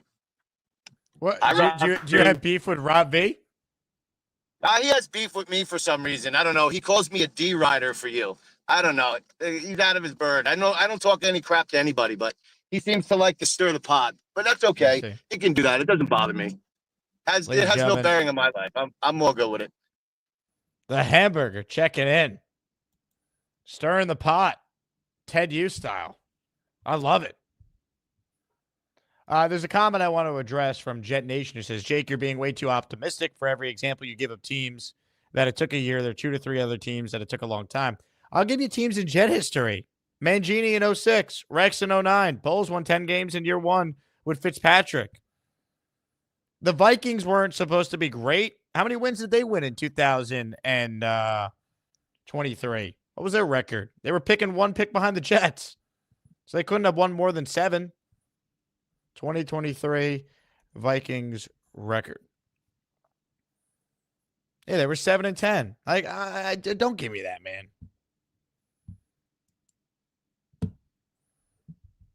Rebuilds don't take multiple years in the NFL. The Jets could be in the playoffs next year if they do it right. And if not next year, they better be the following year. Aaron Glenn's not going to get 3 years to turn this around without any playoffs. You got to win games. Hit the like button if you're tuning in. Hey, everyone out there, I am, 17 subscribers away from 41,200. Let's get there by the end of the show. Click that red subscribe button on the right-hand side. See it? It's like right there. Boom. Folks, it is time to check in with someone whose internet connection most likely will be terrible. B-Mac, look at my TV. B-Mac, I love Aaron Rodgers. Jets, go Jets. Hey Jay, can you put me? Oh God! Can you put me on camera? Oh, by myself. I gotta address somebody. Are you trying to get 41,000 people to unsubscribe to my channel, B-Mac? Is that your goal?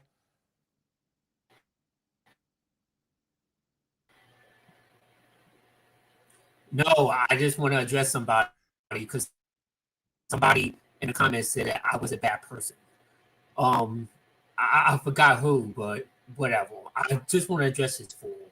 Who the fuck are you to tell me that I'm a bad person? All right, you don't fucking know me, Mr. Hey, language, family show. All right? Family show, B-Mac. I'm sorry, but tone it down. Tone it down. I'm pissed off because I don't like when people said that, like, call me something and they don't know me personally. All right, I am a good person. I'm a respectful person.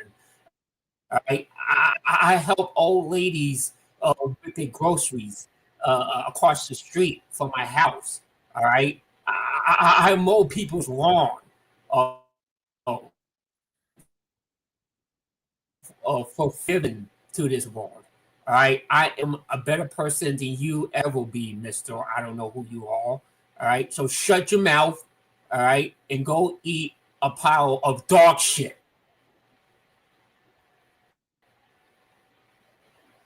Mike D's nuts. Me and you used to be cool, but also you want to turn on me. So I don't got nothing to say to you.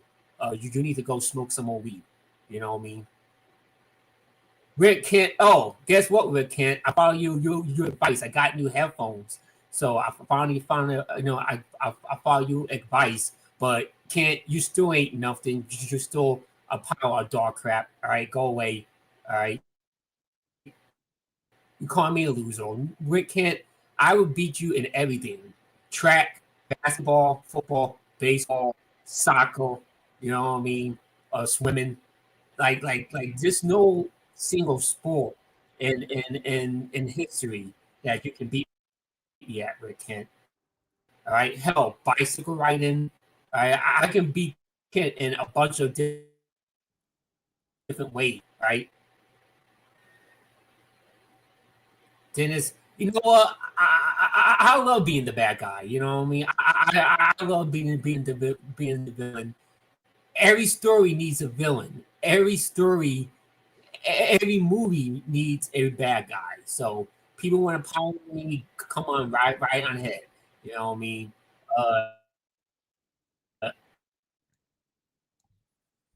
Lane Train. I'm more. I'm not cool with Clan no more. Not cool with Bob no more. All these guys I thought were supposed to be my buddies. They ain't my. They don't like me no more. I don't get it. Dave Brigger. I'm not shocked. About this bum. You know what I mean? Dave. I heard they selling mashed potatoes at their nursing home. You know what I mean? The one guy I am cool with is Big Fella. You know me and Big Fella has in a scene, so cool. But why are you getting mad? But, hey, why are you getting mad? Relax. Big Fella. Hello. What's up? Listen. People are making me mad right now. No, don't pay attention. I told you, just talk about football. Dude, if you go after every single person that goes after you, it's going to be bad for you. Just chill out. There's no need for you to be a villain. Just be you. You know what I'm saying? You just be you. There's no need for you to. Well, no. Look,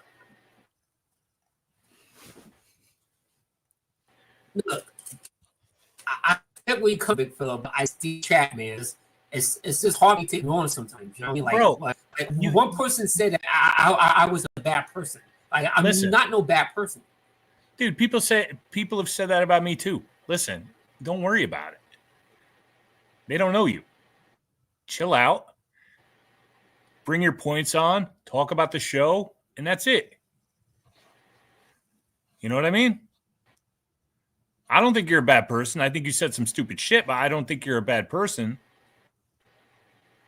And I said that on another show. And Chris Bachman, that's funny. So that's just my advice. Okay? I'm gonna take your advice, big fella. I'm gonna take your advice. I'm gonna try to take your advice, but it's just, you know what? I'm gonna listen to you, big fella. I'm gonna be the bigger man. I'm going to ignore it. Try to talk about football. No, that's what I'm gonna do. Is talk about football right now. So I got some football questions for everybody in the chat. You know what I mean? Or maybe even do B-Mac. Hey, you hater guy. Allen sucks and JJ can kiss my ass before I wipe. I did everything I could there, B-Mac, but your internet connection is just horrendous. Just horrendous. There's nothing we can do about it. Tough. One day, maybe you'll get new internet, B-Mac, or you'll learn how to call in from your phone, because then it will work like it did for Ricky. Let's say hello to Dilly Bop, who's up next. Hello, Dilly. Hey, what's up? I got a hot take for you. I think this year's success is going to depend on how much Woody is around the Jets. I really think he's got to step away, let Aaron do his thing. Both Aarons, I hope, can get along, see eye to eye, and, we could get this thing rolling forward. But I truly believe that all the extras in the background, it's all going to come down to culture, what's going on in that locker room. That's really going to build what I thought we put together a sweet team last year, and it was disappointing to watch. I think it just came down to culture, and I think culture is really important for us. Well, I think Woody's going to be very hands off early because he picked these guys and he wants to be proven right. So he's going to give them some time. But, we get to year 3 and they haven't won yet. That's when you get worried about Woody being Woody, Right. Yeah. I mean, and, the media doesn't really help when when everything goes wrong and it starts pouring. That's why you need someone built for it that understands how to. That's the thing. I think the Jets have really when adversity strikes, they fold, and I think there was no better example than this year's team when it came to that. So there's something to be said for having a head coach who's seen it at its worst and was in Detroit when it was at its worst and was part of a turnaround. You hope that Glenn is suited for it because there's going to be adversity. It happens, and how do you respond? I mean, and it's a long road. I like how he's been how his first couple introductions in the New York media, he's been clapping back at reporters and not taking any crap from anybody and letting his true colors show. I think it's important to have that culture and not fold when the whole world is watching it like it was this year. But I'm on the side of bring AR back. I saw some passes in MetLife Stadium this year that I've never seen. And I truly believe if this thing's gonna work right, looking at all the options, I really can't see a better solution than just to bring AR back. Yeah, look. No one's been able to come up with a better quarterback plan than I think Aaron Rodgers has a one-year bridge solution. So I'm right there with you. All right, man. Well, hopefully this year will be a little better. And I know we got one more big hire really to look forward to. And I really just, at the end of the day, it's going to happen anyway. I'm not going to say who I want to get that last big spot, but I think it's important that whoever they choose is going to have a good culture and good relationship with the players. I agree. And I think that's probably the most important hire Glenn's going to make. Because if not this year, then next year, we're probably talking about a rookie quarterback in the first round. That's just you're playing the odds. That's eventually where this is headed if it's not this year. So I'm right there with you. Now, Dilly, I don't recognize the name. Have you called the show before? No, first time. Listen, I've been watching the show for a while. First time calling in. I've been going to MetLife past 3 seasons, every game, hanging out with the boys. But, I felt like I had to tell everybody because I feel like this is going to happen. The week after the Super Bowl, whatever's going to happen with Aaron, whether he's going to sign on, something's going to happen that week after the Super Bowl. And I personally just want to come out and say I want him back. I saw some passes this year I never seen before in my life going to MetLife Stadium. And I really want Devontae with him. That's just my 2 cents on it. I really like those 2 guys throwing and catching the ball around. I think having your guy at the other side is really important. It's really good weapons only work when, they're in the right hands. So I really hope that, we can put it together next year, but I really appreciate you having me on. Been watching the show for a while, big time Jet fan. And I appreciate it, Jake. Dylan, I appreciate you calling, man. Call back anytime. What do you think of some of the characters on the show? Who's your favorite Asmaniac? Who you got in March? Well, it's definitely not BMAC, unfortunately. There's some good characters on the show though. But maybe Dilly Bop will be a new one. I love it. Well, Dilly, call back soon. All right. All right, brother. Dilly Bop checking in, a real Jet fan right there. Love it. Interesting commentary here from Dave Briga. Dave writes in, Beastbreaker and Bernard should move in together in his attic. Now, that is a strong take from Briga. For more on this, we say hello to Beast. Beastbreaker 666, he's the man who would kick your ass, and then he's gobbled goo. Beast, your thoughts on BMAC potentially moving into the attic with you? Are you on? Who the hell wrote this kind of crack? Are you serious? Are you serious? Dave Brigger, you pompous, ignorant, low-life dog turd, sardine-eating maggot. Whoa. He was just making a suggestion, Beast. It's okay. Don't worry. Well, I know I'm going to say that. That's going to get rejected. Totally rejected. Sorry. Give us your best SWAT, like your Shaq and your Patrick Ewing, right, if you will. In the words of Shaquille O'Neal, it crunch time, baby. Wow! That's what happened when you get crunch time, baby. Now, Dave Brigger, take a walk, son, or else come get some of Shaq. I'll bring it to you, sonny boy. Now, get out of here. That's what happens when you play. And B-Mac, he's no match for me. No, he needs to take walk. Yo. You know what time it is? I'm Beast Breaker 666. I'm gonna take my fist and shove it up your ass, and then he gotta go. All right, more of your calls right now, ladies and gentlemen. I think for the first time since Aaron Glenn was named coach, Peter Castro is on the line. Peter, how are you? How you doing, Jake? What's up, Peter? How are you? I'm overseeing the Jets hiring. I'm not too impressed, but, hopefully I like Aaron Glenn. I'm not sure about anybody else, but until I watch a few games and see how he uses the clock and what kind of plays they're calling and what the defense is doing, it's a shot in the dark is what it is. Yeah, I mean, it's true. And look, you and I were aligned in experienced coach, but Glenn was very impressive at that presser. He didn't sound like a first-time coach with how he dealt with the media and everything. I like Glenn, but he needs a strong supporting cast around him. I don't trust the defensive coordinator that he hired. He gets fired everywhere he goes. There's got to be a reason for it. He's also been promoted everywhere he's been too, though. Yeah, but then he gets fired.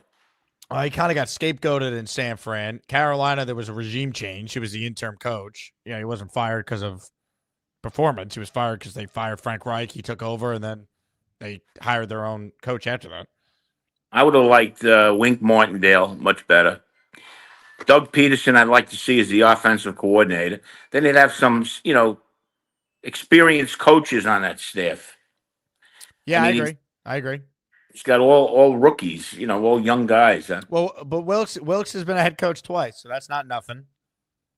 That's true. And the other thing is, Jake, Breece Hall, if you're thinking about getting rid of Breece Hall, you got to be out of your mind. He had no line. He had no coaching. He had nothing. Wait, if they cut him loose, if these guys are halfway decent, this guy's going to be just as good as Barkley, if not better. Yeah, I mean, look, Barkley's in the perfect spot. Great O-line, great coach. It's like that. Look, I'm not saying Breece is going to have 2,000 rushing yards, but we're 2 years removed from Breece Hall being second in the NFL behind McCaffrey in yards from scrimmage. Like, he's a weapon. They completely misutilized him this whole season. Not only that, he's a pass catcher. Right. He's a real good pass catcher. They didn't even use him. I mean, very little. I mean, and we're going to lose Lazard. So I'll tell you the truth. I'm going to tell you right now. I'll make a prediction. Jackson Dart, I've already watched all the films on these guys. He'll be in the top 10 by the time his draft comes. What's his name? Jackson Dart. Yeah, do you like him? He's pretty good. I like his attitude. He's got an attitude that most of them don't have. So, I heard him talking in a press conference, and they asked him about how he liked New York. He said, I'm not afraid of New York. He's just, I think he could be good. I mean, you watch and see. He's going to climb all the way up. He might even go ahead of, what's his name? Shamir. Shamir, whatever his name is. Let's add that one to the list of Peter Castro name pronunciations. Yolbrick, Flonase. I'm very glad they didn't hire Flonase. I was getting nervous. By the way, how about Slow Dick getting fired by the Texans? Thank God. He got a job already, didn't he? No one's hired him yet. That was Clint Kubiak got the job. Yep. I I would be in fear of Slow Dick coming here. That would have been terrible. That would have been awful. Nightmare. Can't do it. Can't do it. But hopefully they get their act together. They get off to a good start. They blend together. I don't know whether Rodgers is going to be there or not, but Do you want Rodgers back? I think they're better off with Rodgers for 1 year and get somebody, draft a good quarterback behind Tyrod, like Jackson Dart, and go with those three guys. I'd love that. If you told me they somehow got Dart in this draft and then Rodgers started and Dart gets a true redshirt year, Tyrod's the backup for 1 more year, I think that's perfect. That's what I want. That's what I would love, but nothing I ever want ever happens. Flores didn't even get hired. No one hired him. The NFL must be blackballing him. Oh, the other thing I wanted to tell you, Jake, in that Buffalo game, Buffalo and Kansas City, in the second period, on that ball that they checked that they said was an interception, but it wasn't, and they both went to the ground. That was a fumble. That ball hit the ground. Both guys had their hands on the ball when it hit the ground, and it should have been an incomplete pass. Watch the film. You'll see the ball plainly hit the ground. You got to be thrilled, though, that Buffalo lost, right? Yeah, I wanted Kansas City to win that game. Oh, yeah. I want Kansas City to beat Philadelphia. The Chiefs don't bother me because the Jets have been so bad. So it's like I don't like the Chiefs, but I don't want Philly to win necessarily either. I needed the Chiefs to beat Buffalo. They did what they had to do. Well, the defensive coordinator, Spagnuolo, is fantastic. I think he's a Hall of Fame coordinator. He blitzes only in certain situations. He knows exactly where the guy is going. The coaches watched the film. When he tried his little sneak, they were all over to the left. When he was going to roll to the right, he blitzed to the right on that last play. He's unbelievable. I mean, but you got to blitz to win. And I just hope that, we don't get another sleeper here, that he rushes 4 guys and No, he blitzes. Steve Wilkes is in the top percentage of blitzing. Glenn blitzes a lot too. Peter, I'm telling you, man, have some confidence in Steve Wilkes' booth, all right? He's coming through, baby. Okay. All right, Jake. Peter, real quick, what have you made of some recent Beast Breaker calls? Have you enjoyed them? He's a moron. He's a moron. You can't listen. You can't make out anything he says. I can't understand him. He's talking about wrestling things from 20 years ago. He lives up in an attic that must stink because it's just him up there and it's very small confines. I mean, you think it smells? Oh, my God. It must smell like a sewer up there. He's jumping around, kicking, sweating. Gary would knock him out in about 30 seconds. I don't know. You saw that eraser by Beast. You can't count that out. Yeah, but if he misses once, it's over. All Gary got to do is a rope-a-dope, and it's over. You might be onto something. Ladies and gentlemen, the great Peter Castro.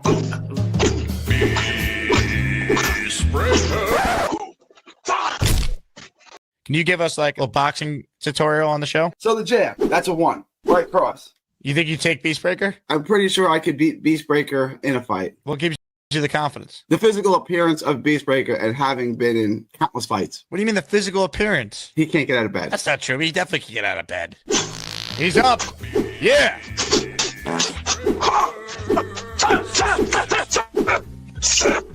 That's training 101. Welcome to my class, Gary. Hey, he did get out of bed. Good for you.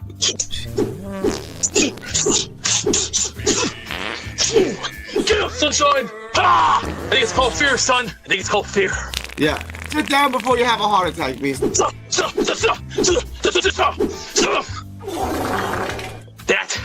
That's scary enough to knock my out. Oh, look, you little fuck. I got something for you. Come on down. Who's next? Come on. Who wants a little? He looks to be in great physical condition. Yeah, baby. Strike first, strike hard, no mercy. The enemy confronts you, he's the enemy. Just bring it all you got. You're all just a bunch of little babies with no guts. I mean, I learned a lot there, Gary. Yeah. I don't know, Peter. I don't know. Beast's got what it takes to be great. Big fella super chats. Peter Castro is the GOAT. I agree.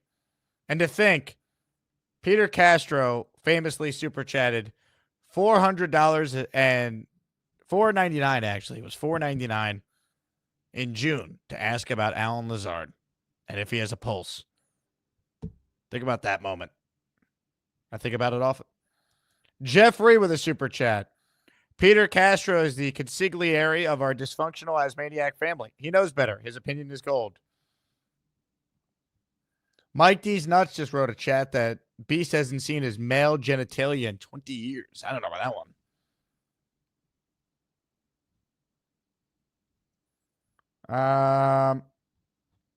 All right. Last chance here. Big fella, are you still on the line? I see you there, but I don't see your camera on.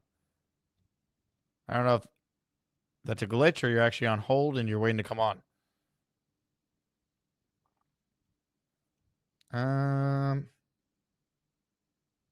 Oh, he is still here. Big fella, what do you got for us? Hey, I was just hanging out in the chat. I wasn't sure if you were trying to call it or not. No. Yeah, I mean, I got on with BMAC. That was all I want to say. But about Wilkes. Wilkes, I think, is going to be good for Sauce. You know, he played DB in the league. Him and Glenn can teach the secondary to, you know, intercept the ball. Maybe we'll get some more turnovers. I definitely think Sauce is going to benefit a lot from Aaron Glenn's coaching. Yeah, so do I. And like I said in the, I think it was the Discord, Jackson Dart's stock is rising. I mean, he's looking good at the Senior Bowl. I don't know if he's going to be up in the 7 area, but, you know, if we could trade back in, looking forward to it. Dart. He's throwing darts, would you say? Yeah, he's throwing darts. You going to any games? Great T-shirt. No, I'm not going to no game. I'm on ESPN Radio from 7 to 9 tonight. I'll check that out. Put on a Sirius XM channel 80 or 1050 AM in New York or the ESPN New York app. Just hit the 1050 option right here. I'll check it out. What time? 7 to 9 Eastern. Okay, I'll do it while I'm working out. So that sounds good. You're going to hear my sweet voice as you pump iron. Yeah. I'll be running fast on treadmill, hopefully. We'll see. Let's go. Yep. Now, Big Fella, is it true that you've been humming the Beast Breaker theme song in your head all day? You mean Gabagoo? Yeah, I mean, it's the things that Gator comes up with. They're like earworms, man. You can't get them out of your head. It's crazy. Beast Breaker. That guy's a tard, man. That guy is he's something else. I mean, bro, he didn't even have the cadence to do it right. You know, it's supposed to be Duval. He goes. It reminded me. Funny. He's smoking the same crap Gase did when he had his press conference. Yeah, look, Adam Gase's eyes will live to see. Will be part of Jet infamy. There's no doubt. Just imagine. Look at this guy. Just imagine his eyes with that guy's mouth. Woo, I'm Adam Gase. Woo, woo. Be like every hippie from the 60s, bro. Woo, woo. All right. Big fella, you're the man. You're the man, bro. Thanks for the time. All right. The great big fella, everybody. As we look back on Adam Gase's crazy eyes and Mike McCagden being Mike McCagden. I need to cleanse everyone's screen after watching that. I think the second one. Excuse me. You're welcome. Let's see. Super chat from Mike D's Nuts. Love Castro. How could you not love Peter Castro? Man with a rake. AG must remove all sissy arm tacklers from our defense. We need some Ronnie Lott or Brian Cox, real MFers. I agree. The tackling was a major problem. They didn't play like a team, man. It was individuals out there. That's got to change. Got to play like a team. I agree with that. Beastbreaker says Charles farting is funny. I agree. There's nothing like a Gorman fart. Everyone knows this. It's a fact. Some news that will clearly impact the Jets. Who's ready for this at the buzzer here? David Shaw has agreed to be the passing game coordinator for the Lions. So connect the dots. If Shaw's going to the Lions as the passing game coordinator, that means Tanner Engstrand is probably going to the Jets as the offensive coordinator. Connect the dots. So it wouldn't surprise me if we get some intel tonight that Engstrand to the Jets is a done deal. I would have been interested in Shaw on the staff, by the way, for Glenn. I don't know if there's any connection between the two of them, but David Shaw's a really good football guy. But I think we're going to get Engstrand, which is good. Tanner Engstrand or Nick Caley were the top choices, I believe, for the Jets, and they're going to get one of them. Now, personally, I would have preferred Caley, to be honest, but I like Engstrand. We don't know, though. He's never called plays at the NFL levels, done it in college. But wouldn't surprise me if we get a Tanner Engstrand to the Jet, Schefter or Pelissero or one of these guys tweets tonight. I think that's coming. All right, we got to go quickly here. I got time for one last call, and we're bringing in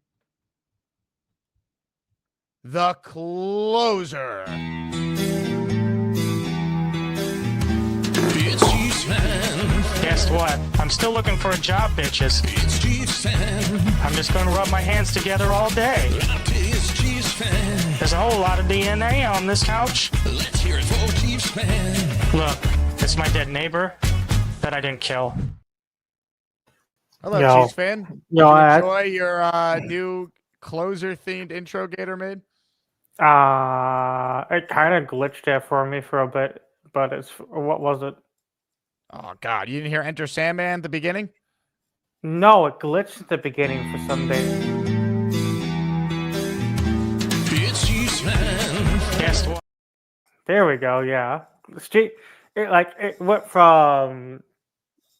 from did it into I'm still looking for a job and I'm like StreamYard being StreamYard. I wish you could use OBS to stream on here, but that's mainly a Twitch thing. You know what OBS is, right? I do. Yeah, I've tried it. It's just it's a lot to do solo with this. Yeah, nah, we couldn't have this show on Twitch. You think I'm a keyboard warrior? Try to stream on Twitch. I see. But yeah, I'm hoping you guys get someone good for the OC. I honestly think you guys might wait a little longer. I think you might poach a coach off of one of the two Super Bowl teams. Would be nice for you to poach. Not to be an like, OC. Kellen Moore's not leaving the Eagles. Oh no! Like if someone was like worthy of being like a quarterback's coach or someone like that, offensive coach. But I'm happy if you guys get someone good. Me too. Now, Chiefs fan, your birthday's on Sunday. Yep. Have you come up with the itinerary for your birthday? Do you have it ready? Nothing really. I'm kind of broke now that my insurance didn't cover my sleeping beds. What happened to all the money I sent you? You went through it already? I had to use that last 28 on my sleeping meds because my insurance decided to say, screw you. You have to use GoodRx to cover your sleeping meds. All right, I'm going to crowdsource again. How much money do you need to have the time on your birthday? Honestly, $50, $60 is good. All right, Jake-Asman on Venmo or AsmanJake at Gmail on Zelle. Yeah, because I'm in, Chiefs fan. I'm in for 20. I'm going to pledge 25 right now. How much did you say you needed? I just needed 50 or 60. 50? All right, I got half of it. Everything else will go to the Chiefs fan birthday fund. All right? Yeah. Well, the thing is, my friends are like, do you need us to help you cover those sleeping meds? I'm like, it's fine. I transferred the remaining PayPal funds over, and I always carry, a roll of quarters in my little book bag, just in case if I needed to, if I'm out somewhere or if my friend doesn't have money to pay for stuff, I always carry a roll of quarters on me. The reason why is it was the silver quarters that I found in my roll. And I basically walked over to the coin store for 7 coins. I got $28. I got chipped on it. And then I walked back over to buy my meds. Wow. And Someone just sent me a Venmo, Chiefs fan, $1 million for you. I wish. Dude, you know what I could... out of that 1 million, I could make that last 10 years. You think maybe so? longer. Only I can 10? make it last 10 years or longer. Like, you forget I lived off $125 of food. I was basically like the peasants back in the Middle Ages, only eating Cheats fan, chicken I as meat. actually did get a Venmo shout out to listener Ralph who just sent $10. So we Thank have you. raised $35. We're $15 away Yep. from the 50. But I'm gonna get you more than 50. Yeah. Thank you. You know what? I've just Th- decided. I will match. I'm putting up 50 now instead, and I'll match up to. If we get 50, I'll match the other 50. So you're getting 50 guaranteed no matter what now. All right. Okay. Cool. Thank you. So I have good news for April. My friend is buying all 3 of my Yu-Gi-Oh statues, even though they went down in price. So come April, I know it's springtime, so I can buy some springtime merch. But what I wanted to do when it hit April or May, I wanted to at least try to put money towards you guys, so you can like April and May is spring weather, and it's leading up to beach weather. So what I was Ladies wanting and gentlemen, Rick Kent has just contributed $25 to the Thank you, Cheats Rick. Fan Relief Fund. Thank Rick you. Kent. Thank you, Rick. Very All right, so we much. Thank you, raised Douglas. 35. I'm in for 50. So we get 15 more. There's 100 right there. Boom. Okay, if I get that 100, I can make that last for that 50 for that and 50 for the Super Bowl. Because I'm the type of person. Have you thought about getting a job, Cheats Fan? I have. I'm just waiting after the Good. back gets done. Right now, where that lawn place I was working out, where I messed up my back, the lawn place said, "We're so sorry to get back to you. We understand now you live in a government housing. How would you like us to cover your rent for the next 6 months? And we take you back as a worker after 6 months that you got the log place with the log place." So they said, "We'll pay your rent, 400, so it's 24. They'll give us give me $2,400 check to my landlord, and we'll take you back on if we have no legal issues." And I'm like, I only tweaked my back lifting something. I'm not that mad. It was my. And I'm like, oh, they're like, you should have been lifting with your legs. I'm like, I was in a rush. So I'm like, okay, I'm like, we're gonna cover your rent plus they're gonna do that. So for that 2,400, I could put it aside and I can finally get my gaming PC. Hennessy says, imagine being a Cheats fan and humble. I would never. I would. Let me be honest with you. In my first, back in 2012, when we went 2-14, and my family, who's Rams fans, had more wins than us, I became humble more over the years because I was an asshole in my 20s. But who isn't an asshole in their 20s? The main reason why I became humble over the years is because you're from the mean streets. Yeah, and now that I'm I haven't lived in Chicago more than so long. I haven't been there for 5 years now. Thank you, Yeti. The thing is, I became more humble. My first 3 years. Jeffrey in the raffle for 5 for Cheats Fan. Use this to help him. Just paying it forward. Thank Very you, nice Jeffrey. of you, Jeffrey. Just know that YouTube gets 30% of that. So yeah, just take Venmo 30%. is the best way to make sure Cheats yeah. Fan gets 100%. So here's the thing. Thank everyone. But the thing is, why I became more humble, my first 3 years down here, from moving from Chicago to Southern Illinois. Hey, Cheats Fan, if you throw up a South Chicago gang sign, you get another $10. No, Come on, give us it. Give us something. I don't. Come on, it's $10. Give us it. I don't remember any of them, by the way. Just make up something. Ralphie's not gonna know. I don't remember any of them. Here's what you got to do. Just go like this. Okay. That's a gang sign, I think. Yeah. There you go. 10 more bucks. bucks. 2 more bucks. But the thing is, I humbled myself. Throw it up. Throw it up. Throw it up. There. Yeah. I know one which I shouldn't have been throwing that up because that's my friend's raffle gang.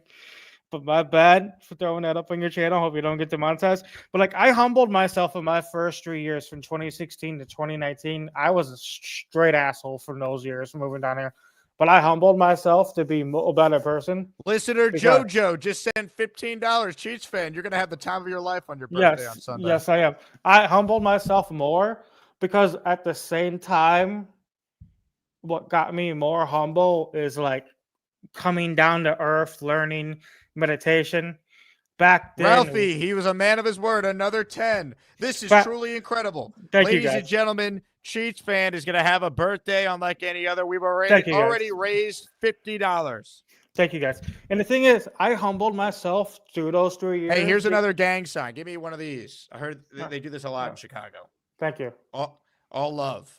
All love. Thank you. I humbled myself over 3 years because it took 3 years of rehabilitation to not be an asshole. Going to therapy every week, going to anger management every single day after I got off work, attending anger management over the phone when I was at work when I couldn't leave the Dollar General I worked at, which I put my heart into. And the Dollar General decides to fire you on the day that you go to your brother's funeral because you refuse to go into work. Back then I could have relapsed, but Give me one of these, Cheats Fan. Little one of these. Oh yeah. But I humbled myself over those 3 years, and I became more and more humble. I honestly think it was the stoner mentality that made me more humble, plus the fact that my friend who owned a yoga place in town where I was living at let me go in there and do yoga classes for 30 minutes. And the lavender candles always hit so hard. Like, okay, I'll let you go in and do 30 minutes of yoga each day if you need to relax. All I'm asking you is to sweep this place and clean it out. I'm like, I'll do it. Cheats Fan, you're the man. Now, before we say goodbye, because I got to go, I'm on the radio. Yep. I want you to repeat after me, all right? Yep. I'm throwing the cutter. I'm throwing the cutter. It's Cheats Fan. Guess what? I'm still looking for a job, bitches. It's Cheats Fan. I'm just going to rub my hands together all day. It's Cheats Fan. There's a whole lot of DNA on this couch. Let's hear it for Cheats Fan. Look, it's my dead neighbor that I didn't kill. Ted Yu just contributed another $10. So that means, Cheats Fan, we have raised all the money and then some. I will send you your PayPal when I get off the air here. Awesome. If everyone else wants to donate, feel free. I'll make sure all of it goes to our guy, Cheats Fan. Ladies and gentlemen, Kyle Clifton at the buzzer with a super chat. South side of Chicago is the baddest part of town. No doubt. All right, I'm on ESPN Radio in 50 minutes, so I got to run. Join the Patreon if you haven't. If you missed the announcement at the top of the show, new AGHC merch. Put your seatbelts on and get ready for the ride. JakeAsman.com. JakeAsman.com. I'm going to put the link in the live chat because some of you are too lazy to even go to JakeAsman.com unless I do that. You're like, I don't feel like clicking. I don't feel like typing. So I'll make it easy for you. It's in the live chat if you're watching live right now. Kyle says if you go down there, you better just beware. No doubt. Chiefs fan for life, Kyle.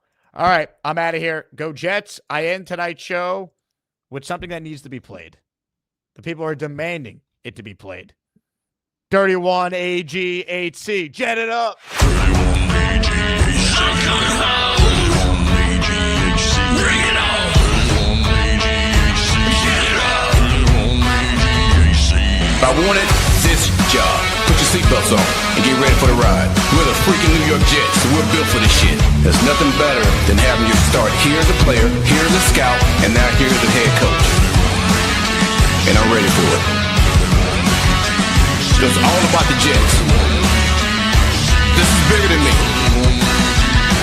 I look forward to this.